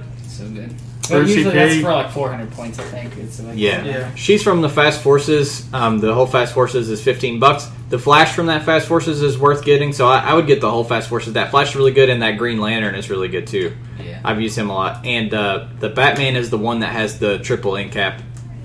And he ignores friendly characters and hindering for line of fire, so you can sit behind your guys and triple end cap your And opponents. he can't be hit unless someone else is Yeah, That's, he used to get around Pulse Wave till they changed the ruling on him. So he's really good too. It's definitely a Fast Forces worth That's picking probably one of the Now, my best fast favorite- up. And actually, that has one of my favorite maps in it too. The rooftops is on one side, and then the other one is the beach, the Justice League beach. That's a fun map. That's a great one. Now, my favorite keyword hunter is robot.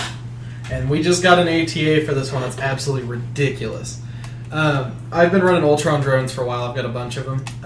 Iron Man drones, I've got like 25 of the suckers. Ultron himself, the one from Chaos War, is ridiculous. Herself. That's when she was a chick. Close enough. It was whatever. It's a Totally robot. different. That's when Hank Pym basically recreated Janet and put her in she was living in the mansion with him. And when in Mighty Avengers back in the day. Bitch Ultron is It was really a good book. I love that book. Bitch Ultron has a really great top dial because she has running shot pulse wave imperf with 4 damage alone at 8 range, which is ridiculous. But However, I would recommend starting her at the 90-point dial. if you're running her on a robot team, definitely go with the 90-point dial because she has a special ability called Summon the Drones. Give her a free action if she has no action tokens and put a Chaos War Iron Man drone or Ultron drone in your starting area on its 30-point line if you have no less than 4 total friendly characters with those names. She's also got a special regen at her bottom dial, which is regen super senses that can't be countered. Outwit at 8 range, 17 imperv, 10 Psyblast at 8 range double bolt with generating the drones. Yeah. Great piece. So you just keep her back and you kick out these 30-point Ultron drones, which if they're within 8 of her, get free move actions for 4 squares. And then they're just really good tie-up. So basically you play her and you play a couple other pieces and then use her to generate tie-up for your team. And then late game, she's most likely hasn't been hit at all. And then she's a late game invul Psychic Blast with Outwit. That's hard to take down. I believe the Iron Man drones also trigger their free movements off of Ultron as well as Iron Man 2. I don't recall. Let's double check this one real quick. No, they have to be... Oh, yeah. Yeah, Ultron. Tony Stark, Iron Man, or Ultron. The Ultron drones, effectively what it breaks down to, the Ultron drones are really great melee pieces. They have invul top dial, they have exploit for a lot of their clicks. They're just monster melee pieces, and with the free action movements with a lot of them. The Iron Man drones on the flip side, they're really powerful ranged pieces. At 70 points, they have RCE on their top dial, invul, energy explosion at 6 range, and then the free movement as well. They're just great pieces, and the free action can be used to carry if you have someone you need to move around. I love my robot teams. Like, that was one of the first teams I really got, like... You could carry in the Ultron drones Yeah. because they don't have flying. So yeah, I recommend picking up a Chaos War 208 Ultron, which will run you about $10.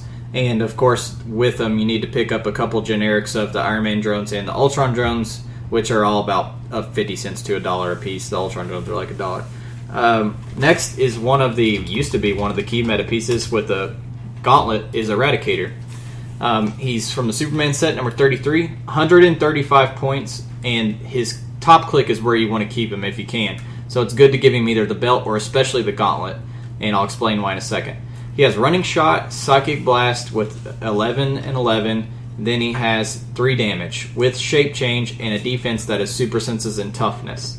So if you give him full gauntlet, then not only are you giving him willpower, which he lacks, but you're also giving him the ability to not be outwitted. So then they have to deal with your super senses and shape change every turn. And then later down the dial, you could pick a better dampener on top of super Right. senses. So then later, if you can keep him alive long enough, then you can get imperv super senses shape change, and then you're just rolling d6s all freaking day. And if you can play him with, like, people used to play him, and really what would be a good team would be him with the belt and then the 150 point Superman. Yeah. And then when Superman dies... 150 common? Right? Yeah, that's what I'm talking about. Oh, God. Then when that Superman dies, he buffs all of Eradicator's values by +1s, and by that point, I mean, if you could swing it, you could have him on Godhood, too, if you could run the Infinity Gauntlet cheap enough. You Or can hell, find, even on belt if you're on a +2. yeah. So, he's a really good piece, and he's only like $2 or $3. You can find him online. He was only a rare from the Superman set. And then the last one, I never see anybody play, but if you're He's gonna... so good. If you would like to play... I've played against some good teams with him. If you would like to play robots, then I would definitely pick up a Manhunter Grandmaster from Superman 102. He's an awesome Green Lantern and Superman villain. And reason why is his trait. He's a little pricey. He's 172 points, but he's a pretty dang good attacker. And he also has the trait, Leader of the Manhunters. After he resolves a non-free action, so you can even use his Hypersonic or his RCE with this, then you may give any number of other friendly characters with the robot keyword a free action to move 1 square.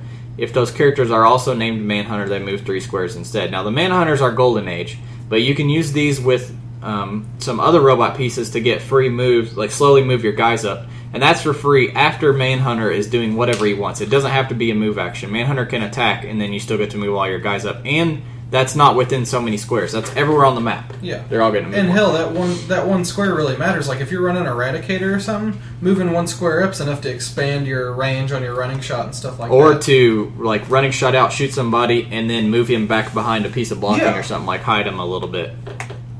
He's a fun piece, anyways. I was reluctant to put him on here because he's pricey for 300-point games, but if you really want to play robots, pick one up, and he's really fun to build around, especially in bigger point games. But His Him bottom with dial those- is really good, too. Him with those drones, that would be... Yeah, because Oh, yeah. you you'd have can't to have double that. free action. you can use the Oh, that's true. drones to tie up while he is running around hypersonicking and ranged combat experting, which got buffed since he came out. And he has 4 damage already, so you can buff that to a 6 or a 12 and a 5, which is pretty dang good. He's going to run you about 10. He was an LE from Superman. Sometimes he's hard to find, but he's usually only about $10. And robot teams are a good team because they're pretty balanced. There's a good mix of close combat and Yeah. ranged pieces for them. And there's a lot of penetrating. Like we talked about last week, where there's a lot of figures where you want to pick off your opponent's penetrating so they can't get through your dampeners. Robot teams have a lot of dampeners and a lot of penetrating. Yeah, that's true. They're really good, solid pieces, and it's easy to sit and pick off your opponents. You know, it would be fun now that the Book of Skulls is out, especially once we get all the hammers, to play in Ultron, produce a shit ton of drones, and then just keep dropping hammers on them all the time. Like, it would be fun. Like, Swarm teams are getting better. The only thing that sucks is that the Ultron drones only move 4 on their free action, because if they moved more, you could technically move them out and drop a hammer first turn. Oh, I see what you're saying. If they could move yeah. 5, you'd be out of your starting area and ready to go. Last one we're going to talk about is a big one, and it's one that gives you tons of options, and that is Scientist. Oh boy. Typically, Scientist teams are mostly ranged. They have Outwit a lot, and they have Perplex a lot. One of the key pieces that got a lot better with the 2013 PAC is the Green Goblin number 18 from the anniversary set. He's 117 points of running shot and penetrating energy explosion. I love that piece. He also has super strength, and what people forget about is you could buff his range. You could running shot, pick up a light object, all in the same move. Running shot, pick up a light object, toss it 8 squares, hit somebody, and then energy explosion off of that thrown object. You know what And I it's love? all penetrating damage. I love the fact he has the hammer keyword, because not enough figures have the hammer keyword. He also has Thunderbolts, which for 8 points puts him at a straight 125 points of whatever you need him to be. Ignoring stealth. And you really want to keep him at top dial on those top 2 clicks. So if you play him with some melee pieces, he's going to kick ass. He's really fun to play too, and you can pick him up for about $15. A key scientist piece that we never really realized at first how good he was until we kept playing him is Hank Pym. Chaos War, and he's a common. He's like a quarter. And he's 75 points. And the reason he's so good is because of his Tinkerer Supreme power. You give him a free action if he's on a square with an object. You choose a standard attack power, and he can use that power this turn. So you can give him TK or Precision Strike or whatever you need. Pulse Wave. I killed a figure with Pin Cipher once, and it was the greatest thing ever. He just has so many options, and most scientist pieces don't have super strength, so you're going to have objects that you're not going to be using anyway. He doesn't take away the object either, which is ridiculous. Right. He also has the morph ability to morph into Giant Man or the Tiny Hank Pym. Or the one that comes with Giant Man, which is a 20 defense. The puck, and he's really good too.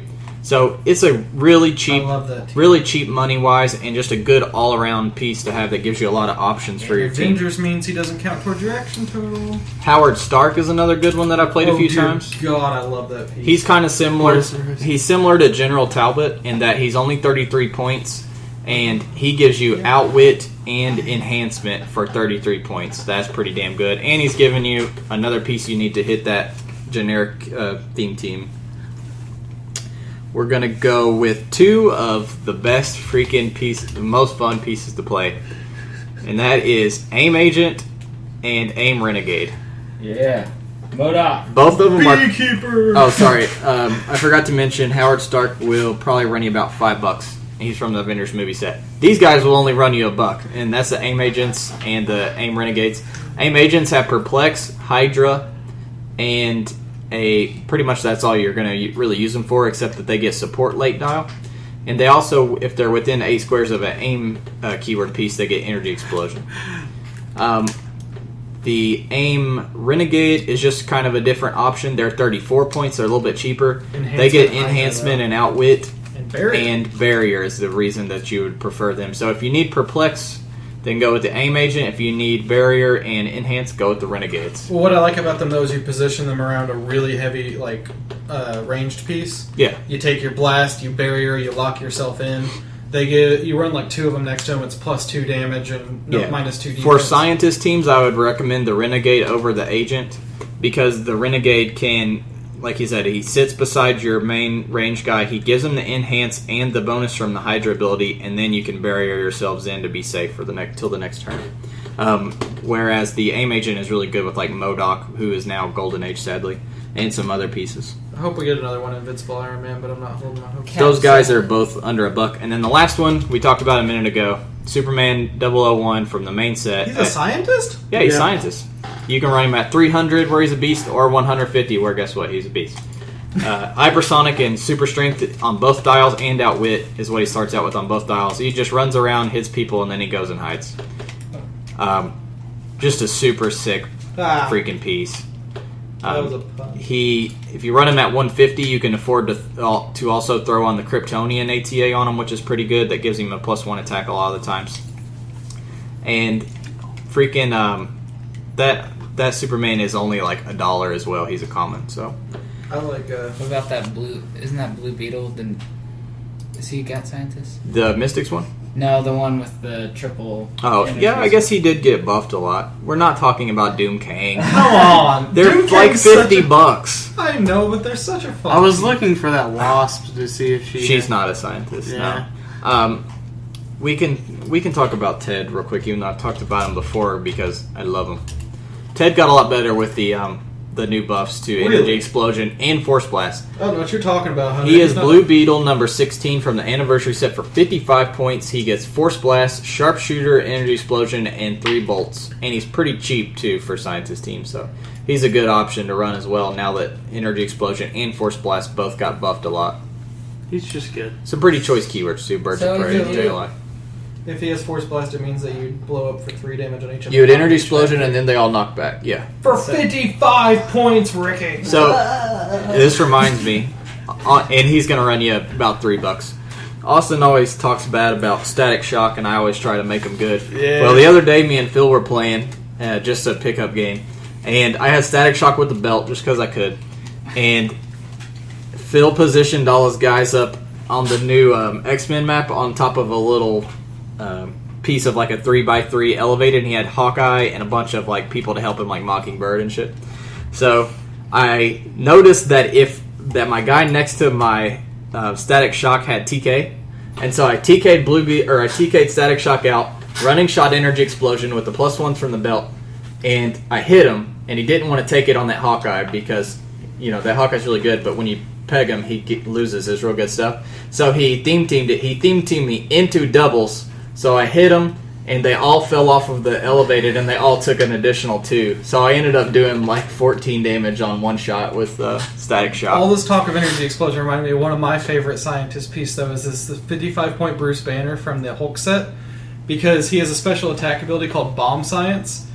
He can use Energy Explosion, but anyone else using it, adjacent friendly characters, get +1 damage to their Energy Explosion if not already modified. He gets it too. Yeah. Yeah. So, like, you run him with that Green Goblin or with Ted, and Ted's doing 4 damage, Energy Explosion, Force Blast. Yeah, 4 damage to the target and 4 to each one because of the bolts. Or hell, if you want to get brave, you can give it to Hank Pym even, because he can pick an attack power. So lots of good options for scientists. A lot of people like scientists because it's a keyword that gets thrown on a lot of comic book characters. Because there are actually It's thrown on a lot of And people. there are a lot of scientists in the comics too. And because if you're playing Golden Age, there's that There's lots of good Mr. options Fantastic. for Golden Age. Oh, Yeah. yeah. So hopefully that gives you guys an idea, especially for some new players, what pieces to kind of look for. I tried to, like I said, I kept them all under $20.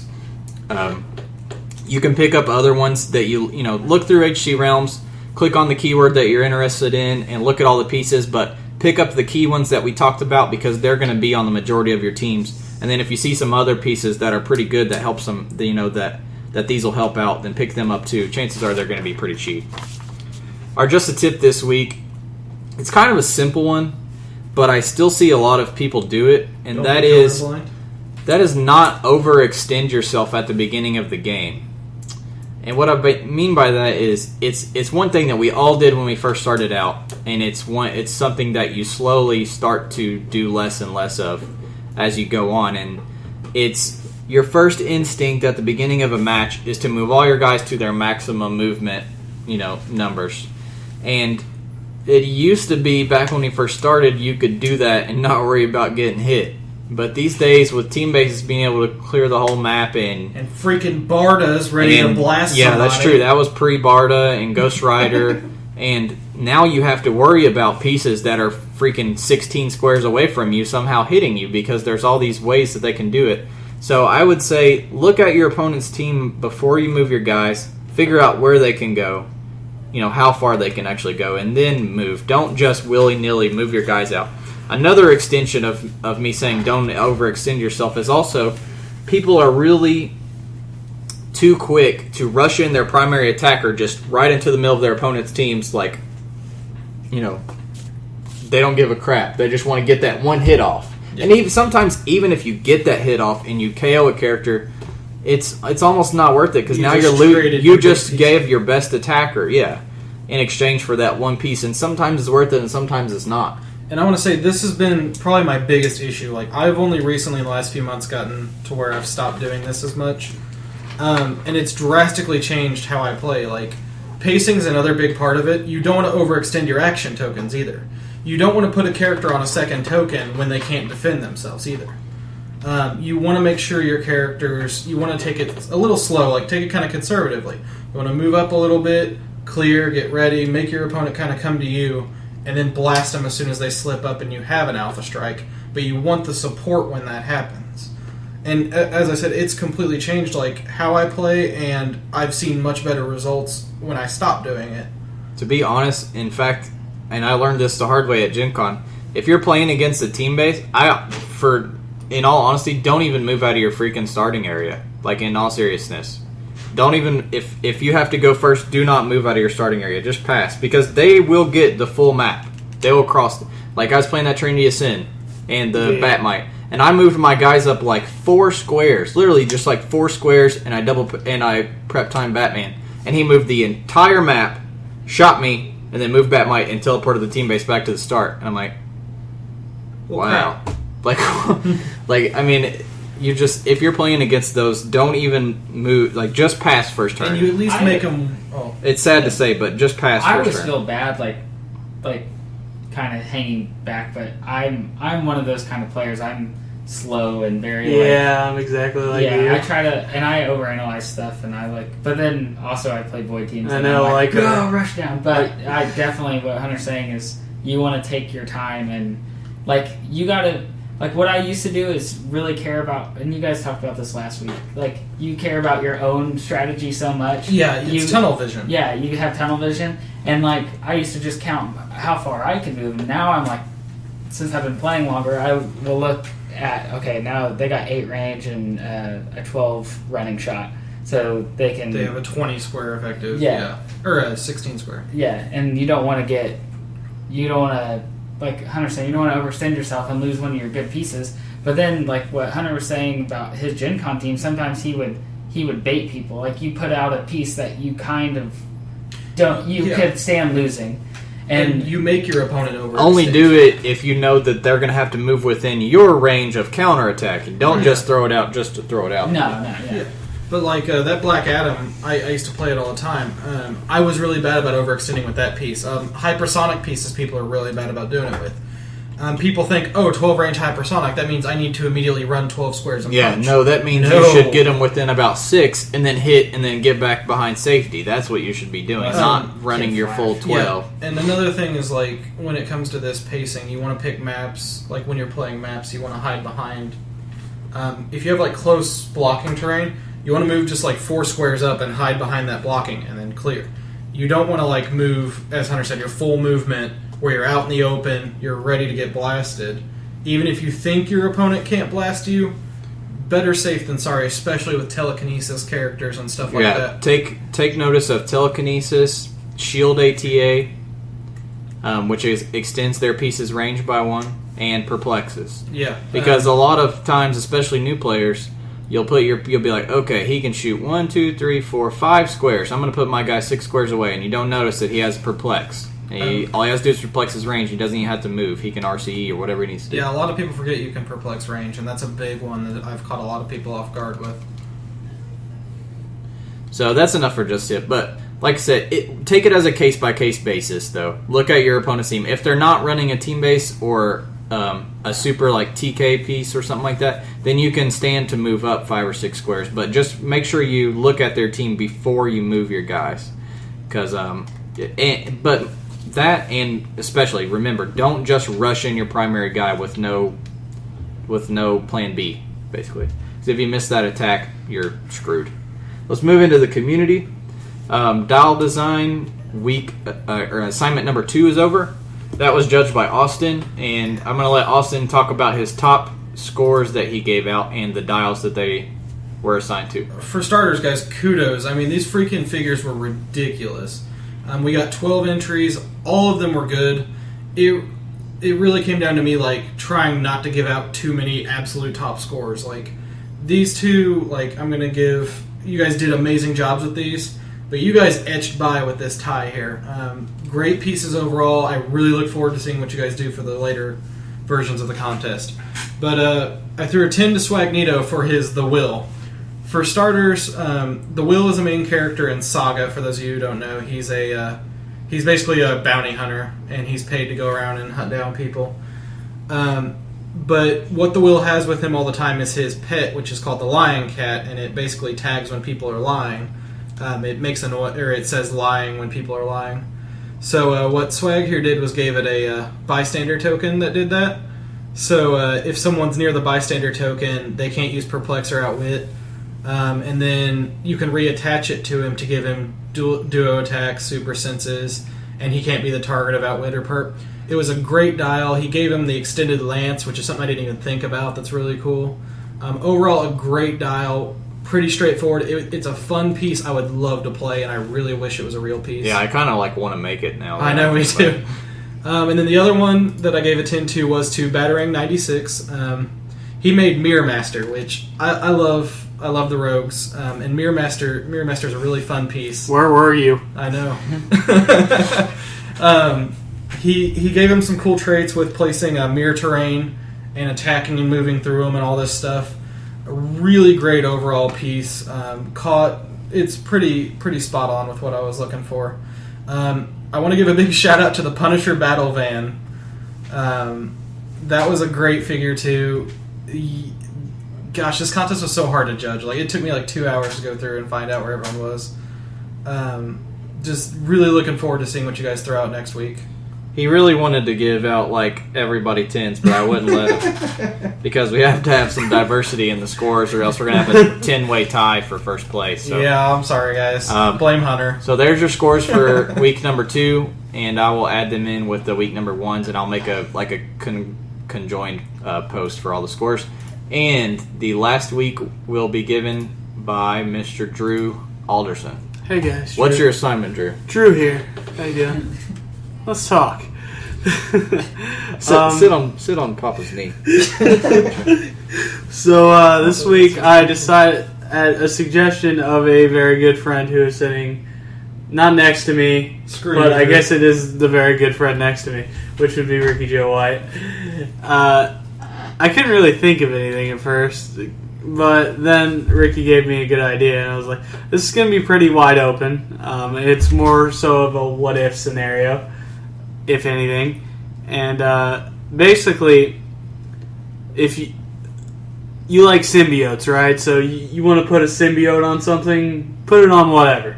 Okay, as long as it's in the Marvel Universe, because symbiotes are only in the Marvel Universe. Galactus with Carnage. I don't care. Put Galactus with Carnage. Just Harold can be Venom. I don't care. Silver Surfer Venom. Yeah, there you go. If you got a big thing with Red Hulk for some reason and you want to, put a symbiote on Red Hulk, please feel free.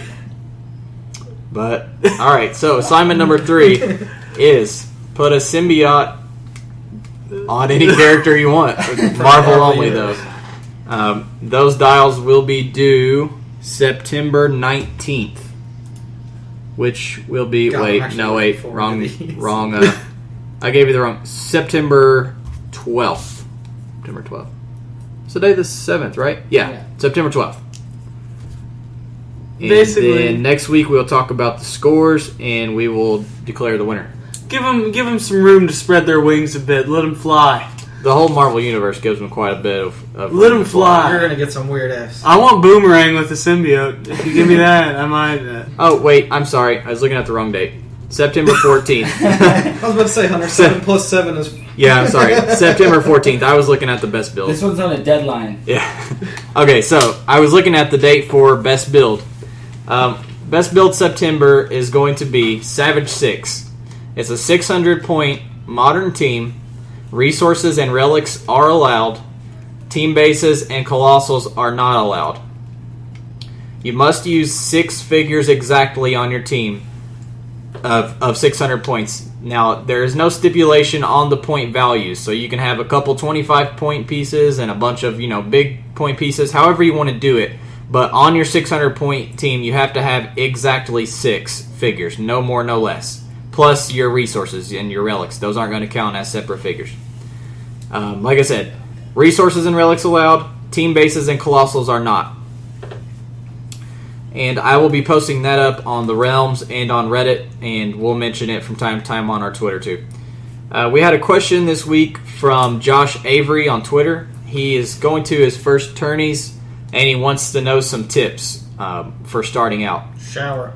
I was going to say it, but I didn't want to be that guy. I gave him a bunch of generic advice on Twitter, but my main thing was just don't be discouraged, because you're probably going to go 0-3 for your first 4 or 5 tournament. Even if you're a good player, if you're just starting out, it just takes a while. Unless you're Hunter Smith, who never goes 2-1.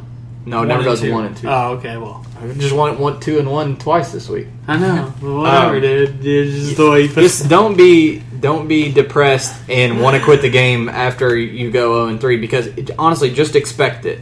You know what I'm saying? That doesn't mean that you're a horrible player or anything. It takes a while to learn this game, and it's one of those games where you learn something new every time you play it, and not only rules wise, but also getting better at the games wise.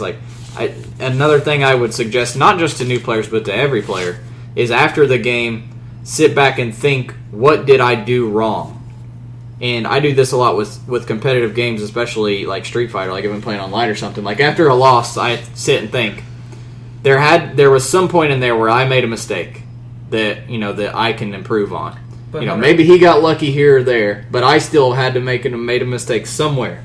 What if I did nothing wrong? You always do something. Don't get. I would say don't get hung up on dice roll.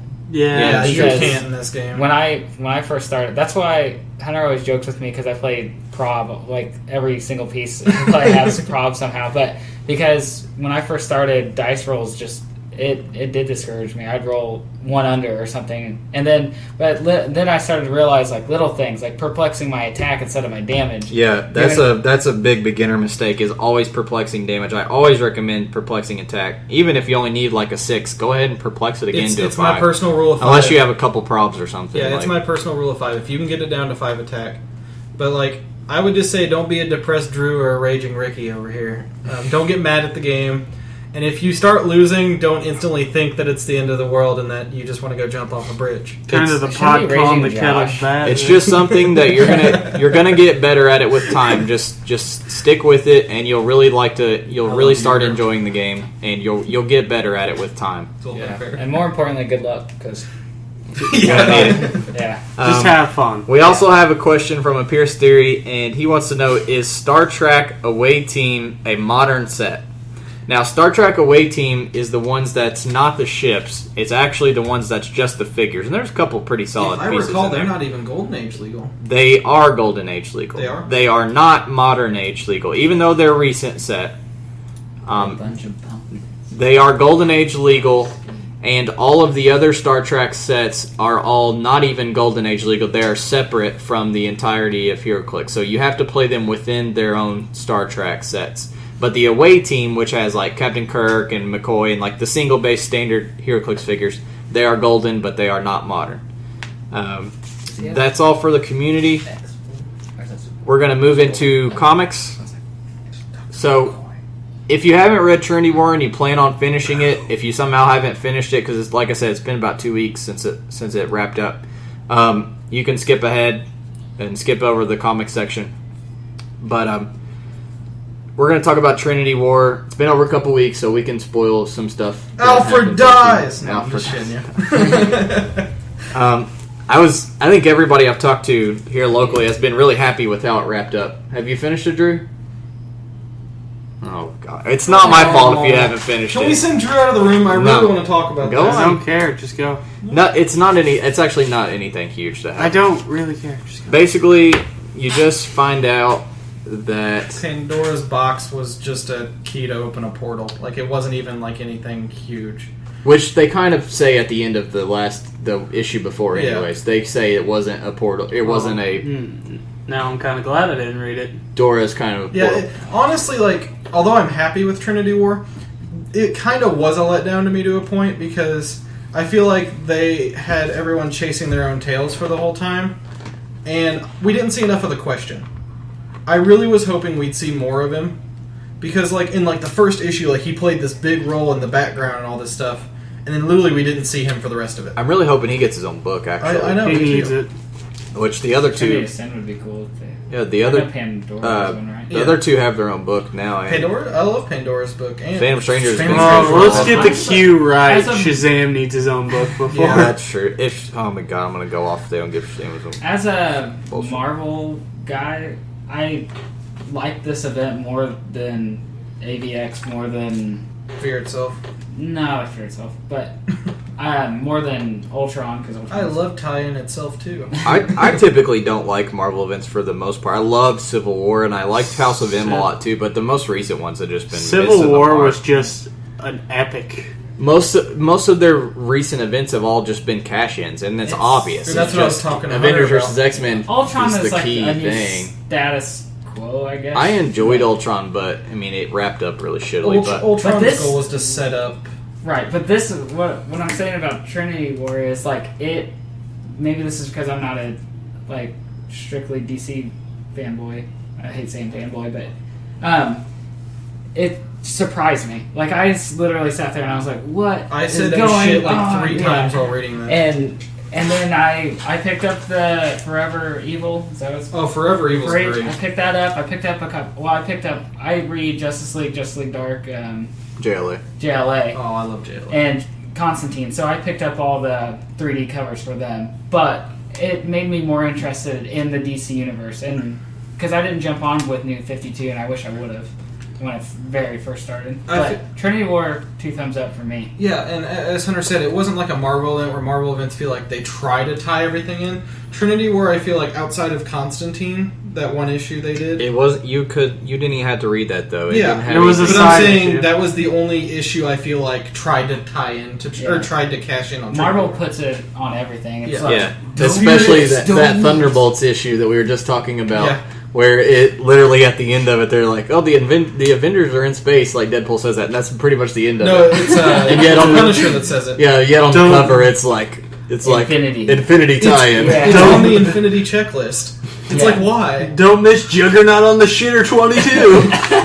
But it's like, Fear itself literally had 88 tie-in issues. Like, that's ridiculous. Trinity War, outside of the main story, had, like, none. Well, Like, in the Constantine. books that it was tied in are the mystical guys like Constantine. Yeah. I feel like Civil War was kind of the start of that. I think they realized that, oh, well, we can make a lot of money. But the good thing Civil was War this. good. Yeah, and the tie-ins, like because it was the premise of the whole thing where you have, it affected all superhumans. It screwed up all the teams. It changed messed all up that, a lot of people's, you know what I mean? Like, it's not like Avengers vs. X-Men where you could talk about the Punisher and do a tie-in for him when really it doesn't have jack shit to do with the Punisher. You know what I mean? Yeah. Like, at least Civil War, it affected everybody, and you could do a little story, of how it affected them. I feel like Civil War would probably be one of, like, the top comics. Like, when generations from now. It'll be one of the best events. I could totally read Cap and the Punisher meeting at Taco Bell and then just, I would read that. Yeah, see? Yeah, did you hear about the Marvel. X-Men Avengers battle that's going on? Marvel, call me up. I got you. It'd be more like Punisher getting filled in because Cap's in every single book. So he's Yeah, like, and well, Punisher's- this is what's happened. And he's like, I haven't had my own book for a while. So. But, the thing I liked about Trinity War is literally at the end, when it all wraps up, and you're sitting there and you're going, holy shit, there's no way I could have seen this coming. And it was really great, I can spoil it, right? Yes, I told you. Okay. Good. Okay, so the portal opens and it's the Crime Syndicate from Earth 3, which are like an evil version of the Justice League. Yeah. On their world, Aquaman looks so badass. Sea King, and then he dies immediately, but smoke's coming from his back like he was shot in the back. That's all I'm going to say about I that. feel like what happened is either they got. Well, they say I they think kind they of killed got. him. They say they kind of got overrun, right? From their Well, where they were. their world blew up. Their world's non-existent. That's why they're conquering Earth. One. Oh, because they said they had to destroy it because they were. But why would he get shot in the back? That's why I feel like they were on the They run. said because- something was going on with their world rebelling, or they were tired of them Right. ruling, so they blew up their world and came to Earth 1 to conquer it. I assume Sea King was like a traitor or something like that and tried to take the world for himself or help the rebels or something. But the Justice League is supposedly dead. They haven't stated. Well, they But- said they're gone, but you don't know. You don't see anything yet. The Crime Syndicate have Superman's cape, Wonder Woman's lasso, and I think Batman's cowl or something like that. Batman's undergarments. Yeah, Batman's underwear. And, it sets this really cool status quo for this month, though, because now we have a universe with no heroes. I'm excited. I'm loving, and what I've started with Forever Evil and read so far, I'm really looking forward to this event. When we were talking, who did they have in that burlap sack with the? It was Nightwing. Are you sure? Mhm. No. Well, now. Well, there goes the surprise off. I It's just not really a thought- surprise. No, I thought they didn't. They didn't say it because they came through the portal with him. Oh, yeah, that is true. Oh, there you go. Is the surprise back on? Or mystery's back on? I gotta read it now. I actually care. I enjoyed it. I think it's lit. I liked the event as a whole, and From their world. I'm enjoying especially the Oh, mystical Bruce. books, the Pandora, and Yeah. Phantom Stranger, I've and been reading Shazam, those, yeah. and Justice League Dark. Wait, did you say Shazam got his own book on I here? mean, It's his a section, miniseries. his Are they doing that? his still? book. I mean, honestly, that miniseries is just as good as any DC Yeah, book I know. that they're putting and that's out. what shocks me. Just give Jeff Johns his own Shazam book and let him run wild with it. Let him be a full feature. Let Jeff Johns run wild with anything. Just We don't give care. Jeff Johns the entire new 52 and we'll be okay. He actually is kind of writing a lot of it. I enjoyed it as a whole. I liked it introducing the new characters. I did feel like the last couple issues, like, not a lot happened. It felt like a Marvel event where they make all this big deal about these big issues and then nothing freaking happens in the issues. It was a big deal about a MacGuffin. A big hoopla And then just- about nothing. But I feel like the beginning ones were really interesting, and like Phantom Stranger taking them to heaven and finding out all that shit. Like, I liked the event as a whole, and I definitely liked how it ended and the new opportunities that it presents and everything. Indeed. So I was pretty happy with it. What do you think of Infinity? We talked about it last week. I'm looking forward to it. I love how it's shaping up. I love Marvel Cosmic, anyways. Yeah, it feels like a space epic. Like they're really And setting up. I like that it's introducing some new species, and I like that, especially because I just read Captain Marvel from last week and the Avengers With Assembled or whatever. with Spider-Woman? Yeah, Spider-Woman and Miss Marvel and Hawkeye. Excuse me.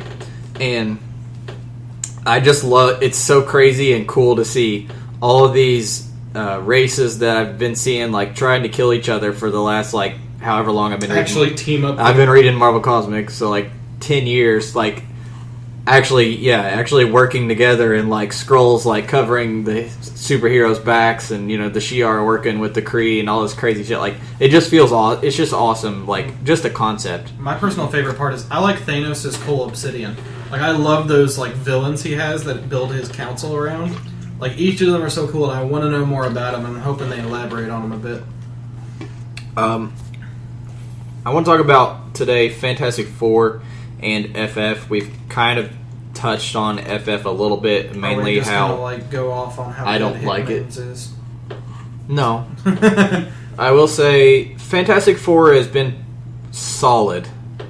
And it's nowhere near as good as Hickman's Fantastic Four was, but it's enough to where I feel like Fraction's doing a pretty good job with the book. It's an interesting concept of, you know, they're dying. You know, it all starts off. This was when it very first started off.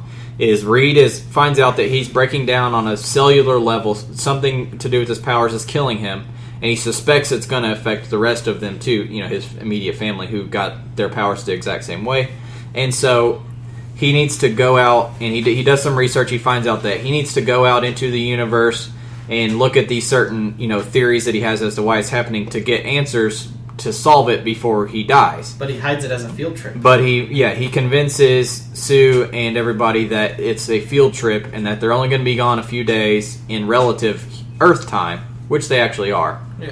And tricks him into thinking it's a field trip, but really it's because he's dying.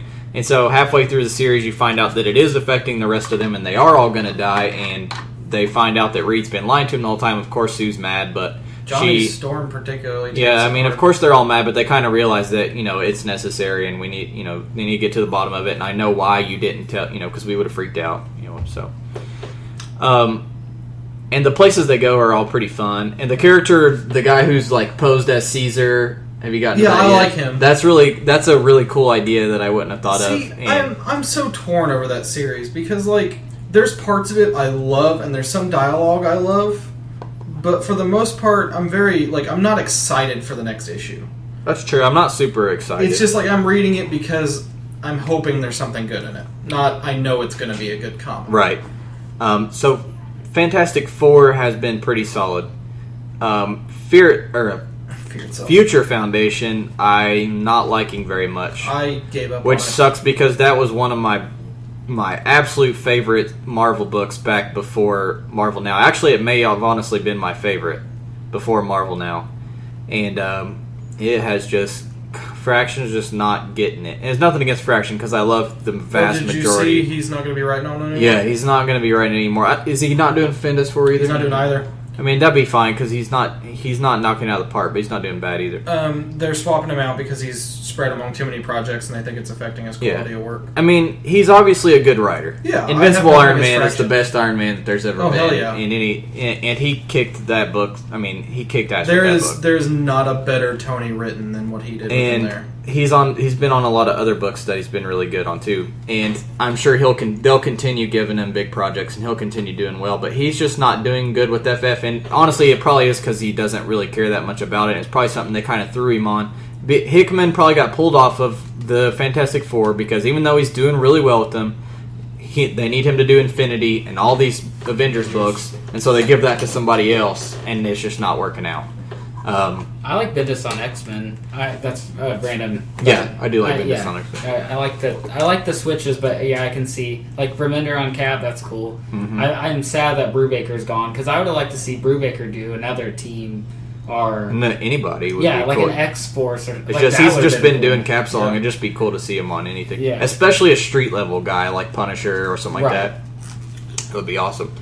But whoever they give FF to, I hope they don't cancel it all out, which they might do. I agree. They might straight out cancel it. What's up, Drew? Are we done talking about FF? Or what? Kinda. Why? I'll bring it up later then. I love the characters. They've kept everybody in it from the old series except for Franklin and Valeria because they're with the family, searching the universe. They've added a few characters. They added the Julius guy that the Fantastic Four found. He's so cool. And they've added a few other people. And the main characters that are like the current Fantastic Four, like Scott and them, they're fun. And of course Medusa. I always like Medusa, but it's just there's nothing ever happens in the book. It's just a Honestly, lull of boring shit. What I miss and what isn't going to happen because with Ock being Spider-Man and all, I missed actually Johnny Storm, Spider-Man, Yeah. Ben Grimm. I liked that dynamic. Like that was a great setup Hickman had running there. And even Doom hanging out with everybody was hilarious. And I feel like I don't know, like maybe I'm just not happy with like that main four dynamic. Oh, you also had Reed's dad Oh yeah, Nathaniel and all them. and all the crazy like Hickman's just that's the kind of book that he would excel And it was in. it was the Is same. the cosmic like big idea like all these crazy scientific ideas, which I've been reading East of West. I love East I of love West. it. It's really good. I wish there was more. I wish I wouldn't have started it yet because I read the first Yeah, five. no, that's how I felt. I read the first five and I was like, I need to know what happens. Did you read God is Dead yet by Hickman? No, I haven't read that. That's good too. Drew, what do you want to talk about comics wise? Are you done? Yeah, we're done on FF. Oh, okay. X Factor. Have you read it too, Austin? I haven't You caught started up? it yet. Okay. I have it marked at issue. Don't spoil big things, but talk about what you think. You were right. I told you. And Phil said Sutter was right. New T-shirt. last week, right after the podcast, Phil went home and read it like late that night. And he's like, "Oh, you're right, Hunter. This book's really good." And then Drew's like, "I think I'm gonna read it." And then the next day, he's like, "This is really good." Meanwhile, Like, Austin's reading Cable and the X-Force and all new X. I love X Factor, man. But yeah, I was like, Austin, why are you not reading this? This is too long. I'm gonna read No, I was the bad books first. I was starting with things that are like 10 issues first, and I was going to go read it. Well, Hunter said you should read the first part of it, right? You said read the X Factor. yeah You should Oh, read the. are you talking about X Force? X X Force, I think you should read Remender stuff before you read the current Uncanny X Force. X Factor, I would start back at where I said After reading- the point one. After Okay. reading Uncanny X-Force, I do wish I had done that. Yeah, if you're gonna read Uncanny X Force, which is you definitely should, especially if you're like an Uncanny Avengers, you guys definitely go back and read Remender's Uncanny X Force run. There's only like 30 issues, and it's freaking awesome, and you'll fly right through it, I and you'll would learn say- more about the yeah. Horsemen and Apocalypse and Phantom X and Betsy and Deathlock and all those people. God, I loved it so But, much. yeah, I saw the cover for the end issue of X Factor and I almost teared up a bit. Yeah, it comes out next week, I think. Yeah, it's Madrox holding the Sorry We're Close sign. It's pretty sad. Man, if they cancel that book and like cancel it, It's gonna be so sad. sad. Hopefully, I'm just hoping that they're just Marvel now rebooting. I'm not it. gonna spoil anything. It's just the writing is so masterful, and the fact that there's so much stuff going on. I really want to go back and pick it up in trades. It's that good. It's amazing. You guys need to read that book It because definitely planned. We were just saying, have you guys read Cable next week? Hunter has. It's love okay. it. It's getting better. It's getting better. Yeah, it gets better. At as it goes first, on. I was like, "This is." I almost dropped it. Yeah, I was like, I don't even care. Like, because I wanted to pick up all the X-Men books, except for I picked up the first issue of Uncanny X-Force. Is that what you're saying? But if you I don't was read confused, Remender, then you just- won't know yeah. what's Yeah, going on. Uncanny. And even if you do, it's not that great right now. But Cable has gotten a lot better, and then what were you saying about it? I was saying what I liked. It starts out like the first few issues are really like kind of meh, but it starts getting more and more convoluted in a good way. Yeah. Like all these different plot lines start coming together, and all this stuff starts tying in, and it starts making a lot more sense. And the characters kind of come into their own element. Yeah. Like, you actually see the writers getting used to writing those characters as it goes on. Like, Forge and Dr. Nemesis and Forge. Forge and Dr. Dear Nemesis. God. They should have their just own book and like a buddy cop book. And, Dr. Nemesis is always hilarious. Anyways, gosh. Like he's that- in some of Reminders. Forge is trying to like he's tinkering in the van and, Yeah. and like all this missiles or something. I can't remember, but they're about to die, and Nemesis is just ridiculing them all the time. He's like, "I'm just going to die in this van with you," and I'm so upset about it because you failed me. Like it's really funny. And You guys love Longshot. He's the best character can't in wait that for book. There's so many good characters. But I love like when they're in space and like Forge is trying to position the ship, and he's like, "Why can't you be happy that we're in space? This is an experience to enjoy." And Forge is like, "Shut up! I'm trying to get this lined up." And he's like, I can't remember what he calls him, but it's just so funny. And as I said, like the characters really come into their own. Like I've really started to like Domino. I hadn't read anything with her before. I really like Domino as a character now. As I was telling you, Deadpool and Domino's always awesome. I can't wait to see that. They're always a fun team up. I'm trying to think of what else I read this week. I've been reading East of West. I finished Realm of Kings. I started War of Kings, then I realized I downloaded all the Spanish versions of those goddamn books. So I'm gonna have to You're re-download gonna, it. you're gonna have to get Muzzy, dude. So that's when I went and read That's when I went and read East of West, and I'm about to start. I need to catch up on Chew, which is a really fun book. Have you too. read the latest Superior Spider-Man yet? With 2099? No, No. 2099. I'm reading it this Yes, week. you guys got to read it. It's awesome. Battle of the Atom. Haven't read Battle it of the yet. Atom was great. It just came out, didn't Yeah, it? don't spoil it, but it's We'll good. talk about it next week. Yeah, Yeah, it's definitely good. I want to go. We'll talk about that and Infinity next week since it'll have a new issue out, I think, right? yeah, It just came Infinity, out. Infinity 3 is next week. Yeah, so typically on comics, I like to give people a week and then talk about it because that way everybody gets time to read Marvel started setting up their teasers for their upcoming. Their next event. It's not. I don't know if it's an event. it. I was like, what? An event after It's, an event. Well, it Is pretty it an much event is. with That's an It's an event? Inhuman event. Oh, What? Inhumanity. Inhumanity. Oh, shit. They've been posting teasers. They're like propaganda posters. Are like, is he? Are we? And it's like, if you see something, contact the authorities. Because it's about the Terrigen Mists. Like everyone thinks it's like the Terrigen Mists are going to get loose on Earth or something, and it's going to get crazy. Bet you nothing happens. I bet you it's gonna lead to another event. Yeah, But someone Humanity. Someone pointed out that they've done 4 teasers so far, and each of them are the words in front of like a mist. Well, the mist is the colors of each of the Infinity Gems exactly, except for time. So, Hickman, speaking of Infinity, he's such a fucking genius. I went, okay, in the last issue of Infinity where Thanos is talking about the gems and how one of them disappeared and didn't shatter, I went back and looked at the Infinity, and if you pay attention, when the gauntlet breaks or whatever, Yeah. that one doesn't break. Yeah, you didn't It notice disappeared. No, I didn't notice it. Yeah, I definitely noticed it when that happened because that's what I No, was I didn't talking notice about. it. the No way next to day. go, Detective Austin Smith. I'm sure he noticed it, Drew. Yeah. Give him credit. Okay, I'll give you credit. I don't ever get credit. You got it. All right, let's wrap this up. I don't wanna. This Follow is us fun. on Twitter at Dial H For Heroclix, and like us on Facebook and chat with us on there too. Same thing, Dial H For Heroclix. Our Twitter is the number 4, and then everything else is spelled out. So Facebook is Dial H For Heroclix. Don't forget to submit to Best Build, which is due September the 19th. So you have a little over a week to do that. I'll be posting it up on Reddit and Twitter. And submit a dial to the Dial Design Contest for the last assignment. That will be due September 14th, and Drew will be grading those. I and sure will. after he does, I will add all the scores up, and we'll announce a winner for that. There will And What about a symbiote? we'll get you your prize. There is no A prize. Sit symbiote wrapped in carnage. wrapped in anti-venom. That's it for us this week. We'll see you next Saturday. Maybe. Bye. Later.